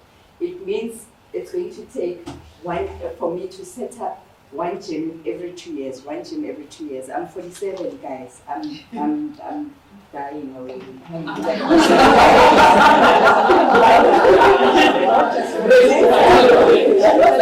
already on my way down, so I can't be setting 2 gyms, one gym every 2 years. So the best way is franchising. So we're now already in negotiations with Franchising Made Easy to help me to set up a Fitness Junction franchise so that we can go national very quickly through setting franchises. So they, with their work, we should be able to sell our first franchise by September next year. So corporate gyms and B2B sales, I've already started the groundwork with this guy that I've hired now. And the residential gyms, the reason I'm calling them residential gyms is that I've realized that this thing of approaching one person who has money and saying, can I come to your house? Then you go to the next person that you meet at somewhere who has money. It's going to take forever. So the best way that we're looking at it is finding a partnership with residential developers. So that's where we are now. I'm working on finding a developer that's willing to open up to me. Right now, all the doors are closed. Everywhere I knock, they tell me they have a service provider already. But I'm hoping one day I'll be able to go that route, because if I can get into a residential developer, then they'll open doors for me for people as they're developing, people who want to have gyms in their houses and also having their gym in the complex. So that's how I think we can grow it. But I've realized that I can't do all this on my own. So now that I've got this guy who's going to run with the corporate and the B2B, maybe next year I'll need to have someone who then runs and opens the doors for the residentials, because my passion is in the township and the rural space. I want to run the commercial space. So that's the post-COVID plans for us. So just to show you the options that we have, this is what we offer to rich people and to small companies, boutique gyms. We have medium-sized gyms, which could be to bigger than companies that have more people. Then we've got the large-sized gyms, which would be like the one that I have right now, the commercial. So we start to go commercial, or big companies that would want to have something like that. Then we've got studios like your biokinetists and those Pilates ladies and who want to run a small, personal trainers who want to run their own studios. So that's the offering that we have. So now that's enough about me. I think you get where I come from and where I'm trying to go and how I've coped with COVID. But what does it mean for you? Because I'm not here to talk about me only. I think what you need to take from my talk is that you can't just sit there and wait for people to give you that golden dream. If I was sitting, I would still be knocking even now. I would still be employed by government, still writing submissions, still asking for money, and money would not be coming. So you've got to get out there and make it happen for yourself. And that's what Diana Ross said. I think that's a very nice saying that she had. Though some people my age will know who Diana Ross is. Those who don't know, ask your mothers. Ask your mothers, they will know. So I think as Joyce spoke about this, the balancing of money and passion. So that's what I go through every day as well. That you have the passion, you want to make the money, but you must balance it with the passion and your passion for people. So you always have to make sure that there is a balance. If you make money overtake everything, then you don't have impact. But again, if your heart takes over everything, you're going to crash because you don't have the money for it. So it's a continuous balance that you need to run with. So that's where we are. So whatever you are thinking of right now while you're sitting there, after I've told you that you must go and grab, what are you grabbing? And when you want to go and grab, how are you going to balance the money and the passion? How are you going to balance it? And you cannot do anything without a strategy. You can't just jump. You have to have a strategy. You'll make many stupid mistakes, but stupid mistakes with a strategy are better than stupid mistakes with nothing. Because every time you make a stupid mistake, you go back and you review your strategy and you clean it up a bit. You make another stupid mistake, you go back, you review, you grow. But if you have nothing, you're just running around. So what's your strategy? Who, when, what, why, where, how? You need to think about it. So you need to, your network, who are you going to use as your network, your community? Where are you going to get your security? What are your solutions? Then you jump after you have this. Then you try to not to sink. So what you want to do is achieve that ready spot. This is the Methodist Church, by the way. The United Methodist Church came with this, which really makes a lot of sense. That your purpose should be in the middle, where it should be a balance of something that you love, you are very great at it, You are paid for it. You make money out of it. And the world needs it. So those four, you love it, you are great at it, you are paid for it, and the world needs it. And out of that, you can make a profession out of it, you have passion for it, you can have a mission out of it, and you can make a vocation out of it. That's the thing. Have you found your thing? For a show of hands, how many people think they found the right spot? Okay. That's good. Yeah, that's a good indicator. So you need to find the red spot. What is your red spot? Ne?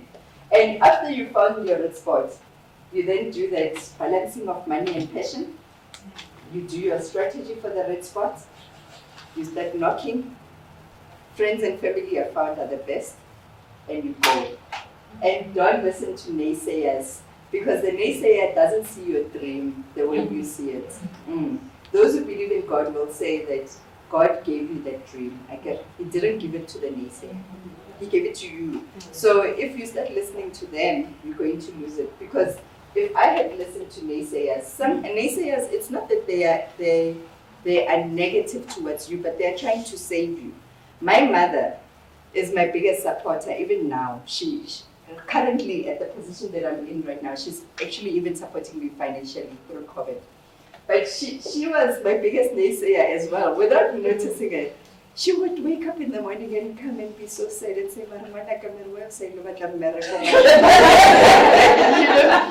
because she doesn't see the big dream. I'm the one who sees the dream.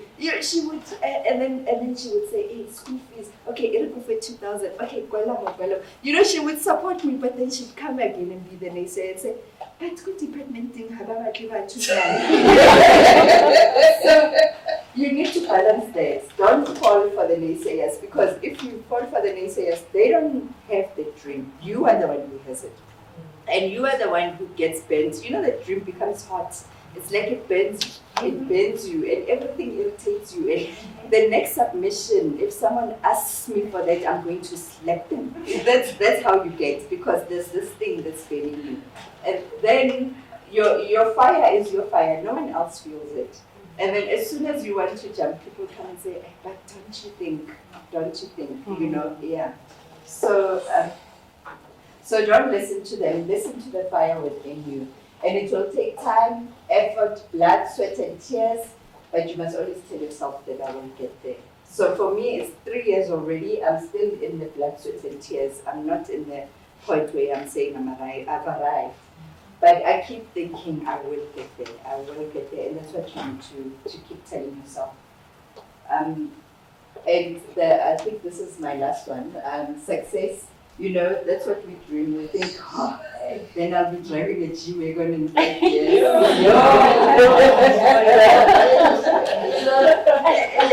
and that's the thing when I tell people that, people now, many people know about Fitness Junction. It's this gym, man, it's coming, there's this gym, and then they see me and I come in a mic and I'm thinking, okay, something doesn't add up. It's because they expect, she owns Fitness Junction, so she should be coming in a gym. Why is she driving a micro? Something is wrong. Sorry, can I just say something? My car is very fuel efficient. That's why I drive a micro. So this is success. That's success. And I think I'm here somewhere. I think I'm somewhere here. I still have a lot to go through. So that's really what it looks like. So don't listen to what the world tells you. Follow one step at a time, day by day, day by day. And so the world is your oyster. It's up to you to find the pearls. Because they always say, everyone always says the world is your oyster. But it won't be your oyster if you don't go and find the pearl yourself. You must go find the pearl and suffer and suffer and suffer until you break through and find the pearl. So that's all. So this is us, Fitness Junction. As I said, I'm based in Centurion, but the gym is in Westview, Denville. You can find us on Facebook, Fitness Junction. Please follow us, and Instagram. And if you want to communicate with me, I always answer within 24 hours. I'm really pedantic with my emails. That's my email, that's the gym number, and our website. Okay, thanks.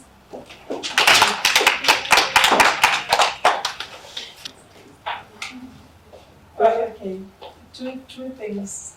I heard you saying when you started and along the way you changed to have other business partners.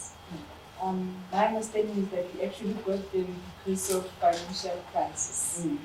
Okay, and are you where you are right now? Do you still believe that it was necessary to have them as business partners, or you still believe that it was an assistance to you growing your business? Yeah, I always look at them as I would never be here if it wasn't for them, you know, because what I always find when I talk to other people, like, hey, you know, you must buy them out, you know, that you don't need them, you don't need, but I'm thinking, but I wouldn't be here if they were not here.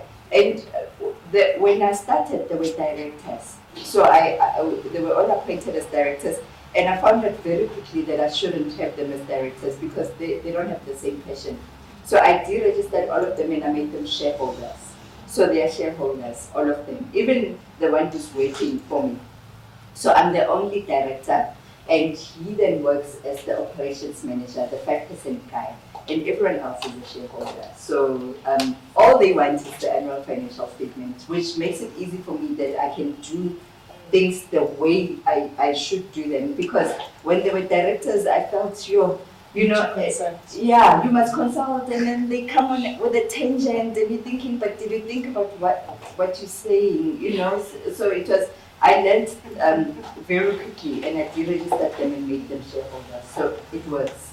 Yeah. Okay. The reason I'm asking is, you remember in my presentation I said we were 5. Yes. And I ended up alone. Yes. And actually, I feel that it's working better for me. For you. Yes. And the reason is that you see, you'll have people as directors or shareholders, but when it comes to delivering or doing the work, you're the only one who's doing the actual work. And when it comes to profit sharing, it's when people remember that they're actually directors or part of the business. So I think I was quick to realize that it can't be right that I work for other men and they only come at the tail of it to say there's profit sharing. And it's even said when you have equal profit sharing, 2020 we were 5, 2020, who does the work? Only one person. When there's crisis, who runs? Only one person. So for me it works because I'm the majority. I'm majority, I work, they just get the annual financial statements. They are 9%, they don't really matter much. And what I learned at SAP, I'm now at SAP Foundation, Chulwana, they have a whole lecture on shareholding and how to structure it. And what they say is, when you approach friends and relatives and whoever, don't only look at I have a rich uncle and go to that rich uncle. They must have some interest in what you're doing. They should have similar passion. It shouldn't be someone who's going to put money, because that money person is the most problematic. They just want money back, money. So I was lucky because it was just government employees, you know, who had some money put away, but they were all in the sports sector, medical sector. So all of us understand what I'm doing, but they're not involved, and I don't want them to be involved. I'm fine. I want.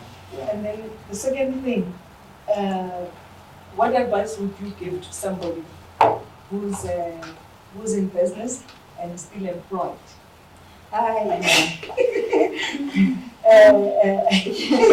Especially in cashing out your pension and versus your business. I just want to check with you, what would be your advice to a person? My advice is, I think I did it the rough way. I wouldn't advise anyone to do it the way I did, where I took all my money. I think find a middle ground. But if you continue working and running a business, the business never grows because you've got a double vision and you've got a comfort zone. So when it doesn't do well, you still get your salary anyway. But if you stop working and you're focusing on this thing, then every pain point, you want to work harder, But I would say, balance it, put some money aside and say, this one I'm not touching, this one is going to take care of my family for the next 5 years. I'm only going to run the business with this one.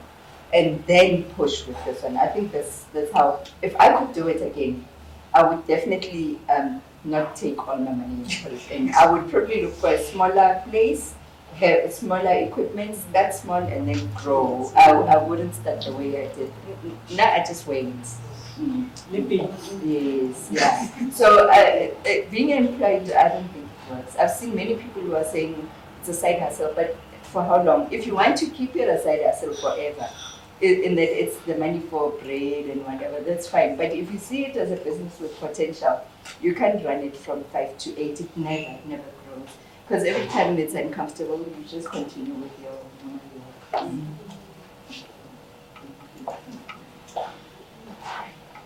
Any more questions? How much is a Jimina bag? Jimina bag, we've got 3 options. They're all within the 2,000 rand range. The small one is 2,098 if I remember well. Then there's the one for 2,200 and one for 2,400, depending on the strength that you want to use with it. Yeah.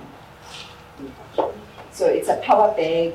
It's got a skipping rope. It's got a mat. It's got booty bands. It's got power bands inside. It's got gliders. So it's like your small gym where the power band can carry 25 kilograms. So you can alter the kilograms to that weight. So you can do all your weight training, your stretching, whatever you want to do. Your functional training, your cardio with it. Yeah.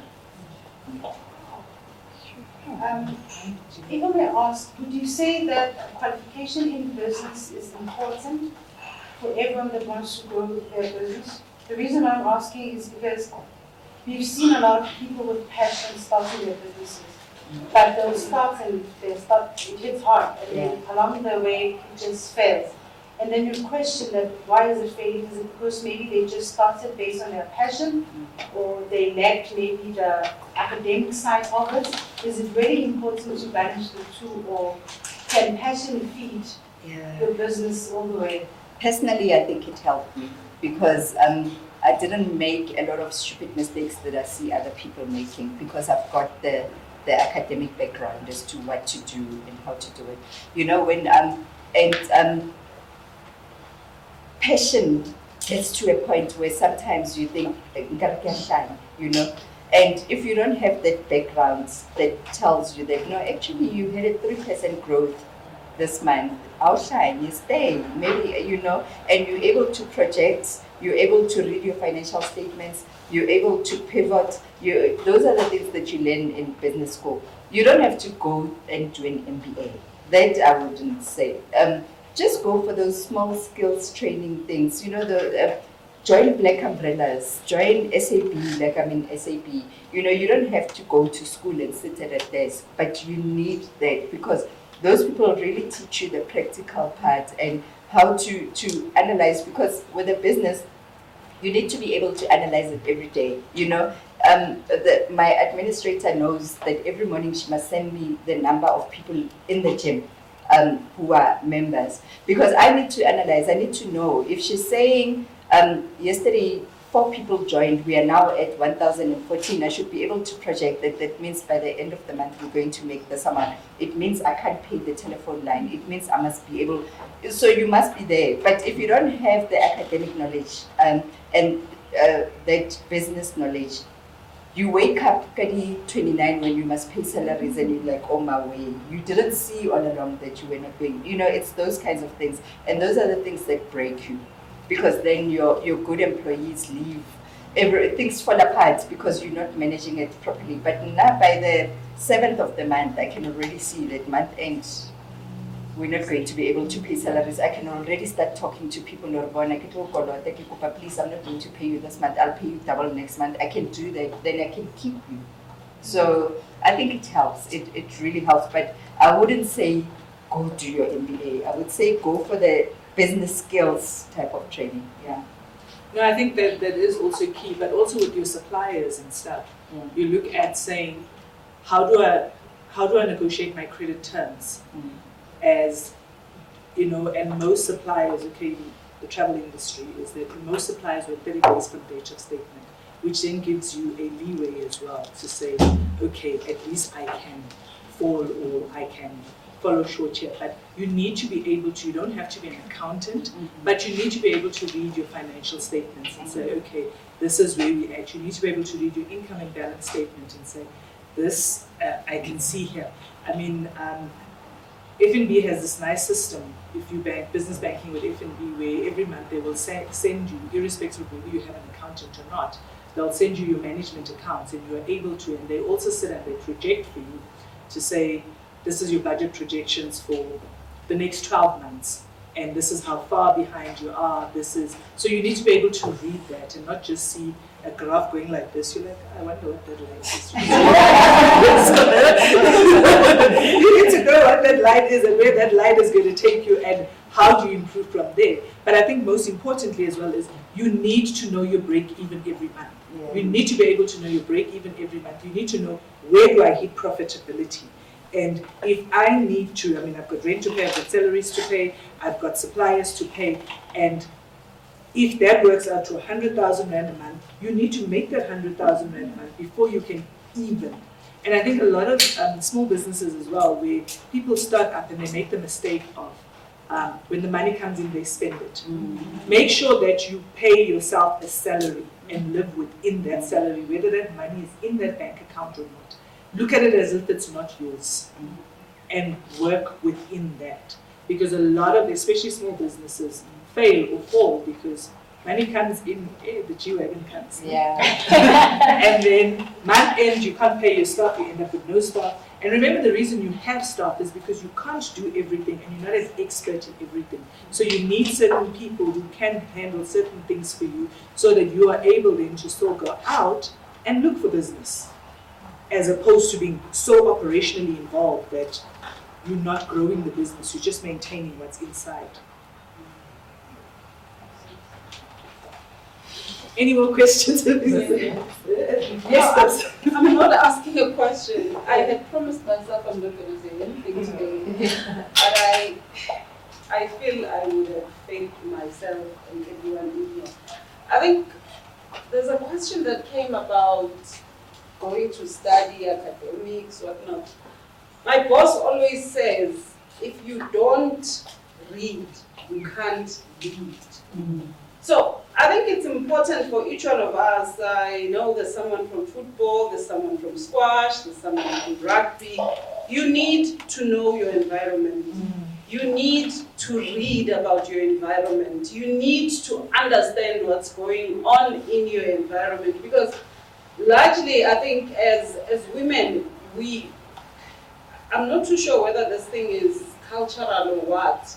We tend to enjoy taking a back step and allowing other people to shine. But for you to shine the brightest, you need to be informed. Now, she's speaking about business. Maybe someone of you wants to start an NGO. You need to know and understand the principles of running an NGO in South Africa. What are the requirements? Before you even resign from your job, get to know and understand. And again, I spend a lot of time on social media. Do the things that matter to you on social media. It doesn't matter what Nando's and Assurance are saying about the scandal. But fact is, it is October now. A lot of us have lost time in terms of sport. How do we use technology to reach out to our people? And I think all of us are very frustrated, I must tell you. Every morning when I wake up, I'm like, hey, COVID, I want to go to the field, because that's what I know best. There's nothing else I know. But now I'm like, okay, when are we going to the next webinar? Because we've now become a webinar driven society. But over and above the webinars, who is hosting what? Where can I learn? And those are the things that we need to do. The other day, Moonira was talking about mental health. You know, I actually realized that during the first phase of lockdown, I was very depressed.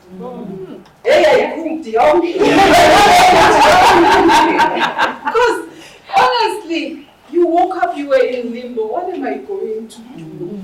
And the transitioning of working from home and making things tangible and workable was a bit challenging. So ladies, the only way we can grow, let's learn more about what we want in our own spaces, then we can become better. Yeah, sure. Thank you. If there's no further questions, no further comments, I'd like to call Pilar to just do her closing statements. Thank you very much, ladies. It was a good session. I learned a lot.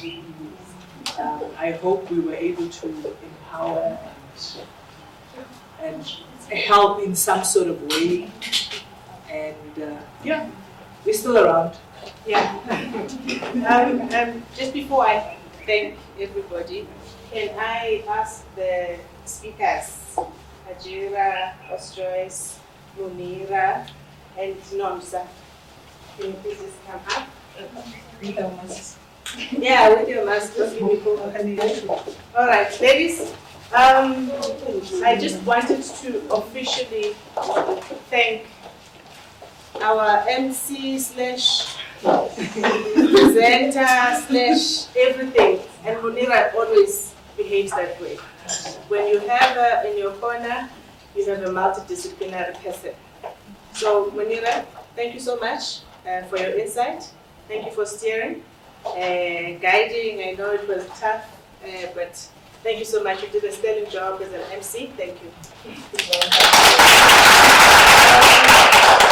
Sis Nomsa, we are very comfortable.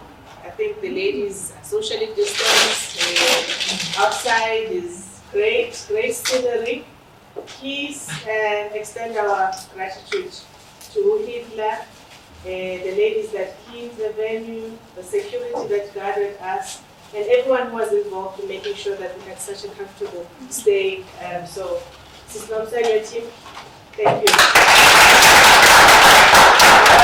Our first speaker, of course, gave us, now I'm thinking as a speaker, you see these people that do many things at once, gave us an insight on how to be on social media. And I think our take, don't compromise on quality. Actually, I'm very big on that. I tell people, I'm not your typical government employee. You give me quality because the people that I work for, the community that I work for, and I don't care what color it comes with, deserves quality. So never compromise, ladies. Whether you are in a dusty street in Soweto, give them the best of yourself, because that reflects on you as an individual. So, in terms of social networks, some of us are still trying, and with the nose as a team, and some, I want to be ahead of, things. I don't want to sit and say, I'm not the government and all of that. No, whatever space you occupy, be in the lead of. So thank you, Moonira. We'll work on our personal brands, because I always say the department must come up with Pilasande and Gauteng SACR. Then I know how to manage that one. Otherwise, you don't know how to manage family and work, and then all at once. But always be professional. Sis Joyce in our other side, she doesn't know the friendly Pilasande because we're always pushing her. I always say, if you get money from government, utilize it to the best of your ability. And like I said, because we are not a team that, will take a JoJo. In fact, I think everyone who's worked with us will understand. We'll push you for every cent that you guys are paying for, because it's your tax, and you always tell us. Joyce, you gave us your heart, you spoke from the heart, and I know it hasn't been easy for you. We give you cent and we want 20 rand, but you always do the best. So also thank you. I think you brought her out of her shell just after your speaking. You know, she came out and she wanted to know how does she do things, because you've spoken about the things that she's also connecting with. So continue to raise the flag for women in your boxing fields. Everywhere you go, blessings to you, and thank you so much for taking the time. I know you came out of a very hard tournament, you could have rested, and you were here, so thank you so much. Dr. Hajira. You know, I think as much as people thought, or even some of us, I think I was also learning, you know, to have someone who has walked a similar road, and we sit in corners and you think, what will happen if I resign? What will happen? You know, she asked that question. We always ask those, but she says it's the fire that you must follow. You know, you must know when that fire says, why are you here? I still say, you know, I wake up and I want to be in the office. I guess that's my fire, you know, type of thing. But she was very honest about, if it's not for you, don't go for it. If you haven't put enough effort, don't do it. It takes blood, sweat, and tears. She's not playing, guys. And some of us are married to entrepreneurs. It's not easy. They don't sleep. Yes, that 3 o'clock, I don't know who wakes up, all of them up. 3 o'clock, you are asleep, someone is awake trying to think of the next day. It's not an easy journey, but she has also put up a lot of effort to make sure that hers is easier because of, again, wanting to know what does it take to be a social entrepreneur. She goes to gigs, you know, because that's where they teach you, right? And then she was also very honest. She came out, she was book smart, which is what I say now to students. I was a student too. I came out, I knew everything, management, principles, POC, you know, all that stuff. Then you get hit with the work environment. And all of that stuff that you've learned, yes, it will come. Yes, you'll see your edge. You might not see it then. It will come at a later stage. So do go and empower yourself. If you can't do it officially, read up. There's universities on YouTube, people. There is free courses everywhere. Empower yourself. Read up. That's what Nomsa also said, right? So that when you get faced with, I remember I was always the youngest one in the team of people that I work with as well. And you're calling everyone, oh, Spanbani, right? Don't do it because you're saying you're not worthy of the position that you have. Do it because you are respecting them. And when you have to reprimand, I think she said it, do it with respect, because your parents taught you well, you were raised well, I get. So at least give them that. But be firm about your position, you know. I also like to learn from the people that are younger than myself. I used to tell Gunter, you got the latest degree, so I must benefit from it. I studied also Rand Afrikaans, Swanfeld, you know, so this environment has built many of us, yes. So, ladies, I think today, think of it as a different kind of shopping. We all like shopping again. It was an exchange type. You brought your best worn out clothes, right? You brought them here, we put them there, and you selected, but you left something good for another. So think of this day as it was an exchange. There was no one who knew better than the other. We were all learning. There was a time where there's a speaker like, oh yeah, actually, you know, type of thing. So thank you all, actually, for your input, for imparting. It sharpens some of us in offices. Let's say if I sit and you are my stakeholder, now I know you valued. I think we were talking about the course. The first thing that Tulu said about she needs a professional course. You empowered us by asking. So never think that you in your corner, you don't know anything. Without saying anything, you're going to grow. Say something, you're empowering the next person to know about you more.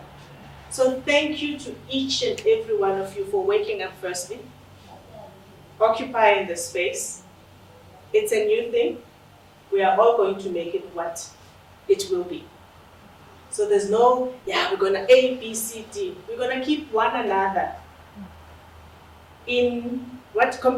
committed to what we do out of this. There are many ladies who are saying, why did don't? Why not, type of thing. We also fought as a committee saying, hey, let's increase it. But it actually became what it is and it was perfect. So when you go back, remember this situation here. Remember the people that you were in. Some of them you would need to assist, some will need to assist you. And please, feedback to us. Give us, you've got my email, you've got Bunde's email. Give us the feedback, what worked, what didn't work. What do you think we should focus on next? But thank you to each and every one of you. Bundle, kudos. Kudos for taking the lead. I know I'm a hard, not hard, but I like to do things for myself. It's a weakness that I have. But it's very easy now to let go to someone whom you know which has the ability to. And she took it, and this is all her, so kudos. Lastly, to everyone that has contributed, we had people service providers that have assisted. The food we are still going to taste, but we had tea and coffee. Thank you to all. And the only two gentlemen that have benefited out of this situation. Thank you. We'll let you know when it's ready so that we can also share some of the pictures with all of you. So it's been a great day. I'm not running away. Bunte is not running away. What we do with this will depend on all of us. For us, we wanted to impart, and I think we've done so. We wanted to at least get ladies to shake up. I mean, women's sport was dead during COVID. And men's sport, I was one of them, behind, signing, doing, men just come up and they say they want to do things. Ladies, let's do that. Let's do that. Let's not wait for people to take us out of crisis situation. Let's take ourselves out of crisis situation. I'm not preaching. I thank you, each and every one of you. Bundle will send all the presentations. We'll either retransfer, however way she'll figure it out, she's here. If you need anything, if you need a number, a contact of anyone around, we'll be able to interact with that particular manner. We can start a WhatsApp group, but you know how WhatsApp groups ladies. So please inform us. You are pioneers of this group. Inform us how we go ahead. I think but what we've ticked is the interaction, the empowering one another, and the future is all on you. Thank you so much. Where's the lunch?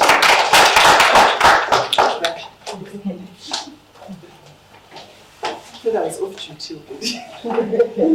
Thank you very much, ladies. Thank you, Pilar.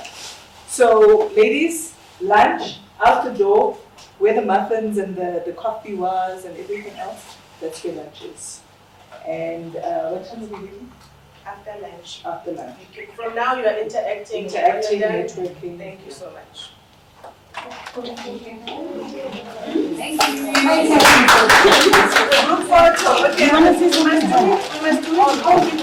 Maybe let's do it outside by the veranda. Oh, sorry. Magdalena's Maggie. She wants to just say something to you. Okay, good afternoon again. I'd like to thank Moonira to send us email because most of the time, all disabled people left outside.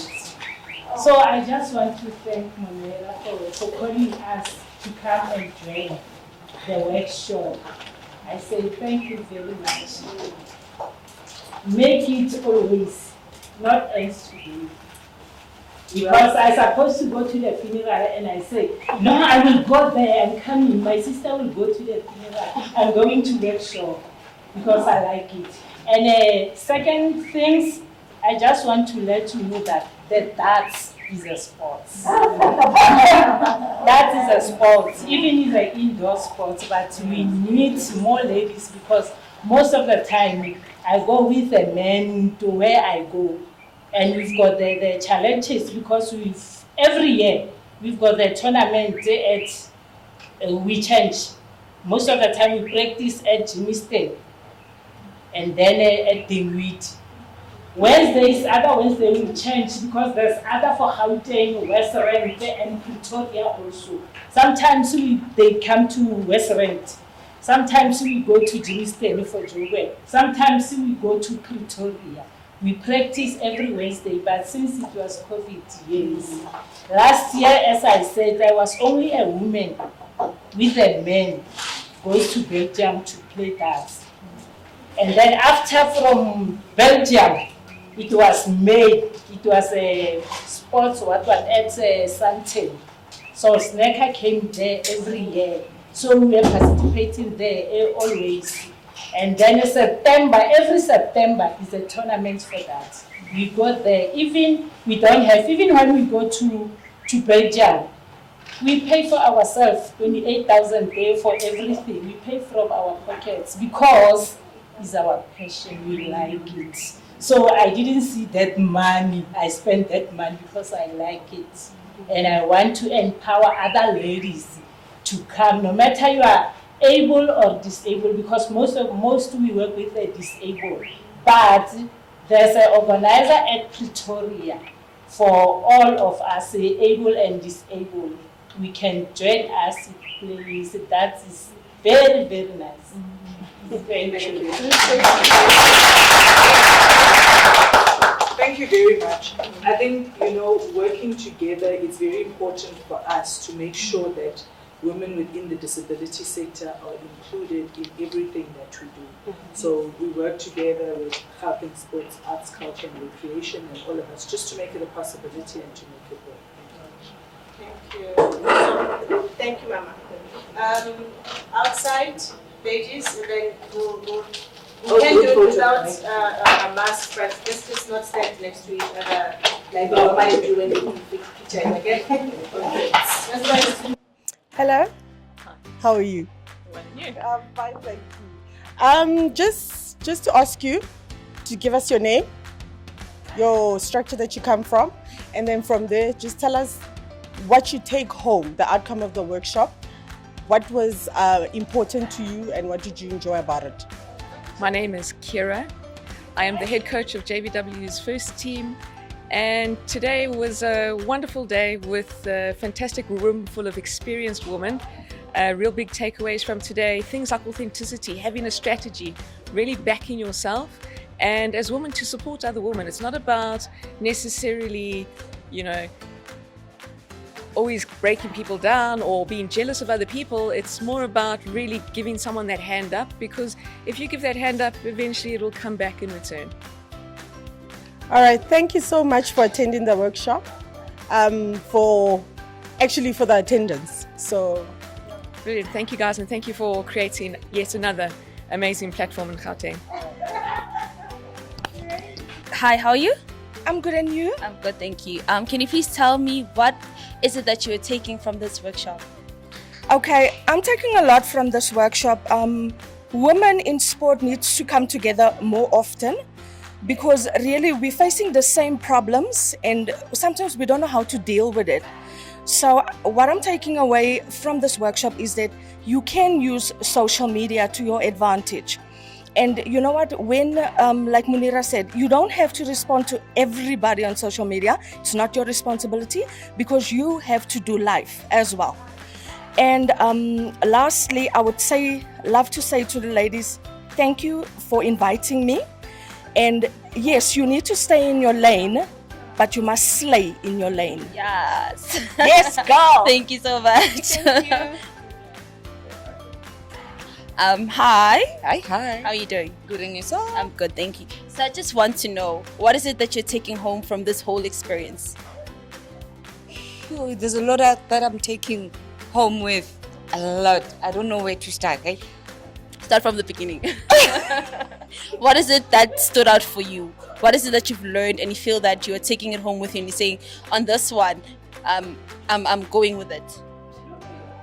Just that one thing that stood out for you today. Education comes first. Yes. So you're going to study, basically? Yes. To empower yourself? To empower myself more, yes. Business-wise, I think, yeah, I'm getting there. Yes. Thank you.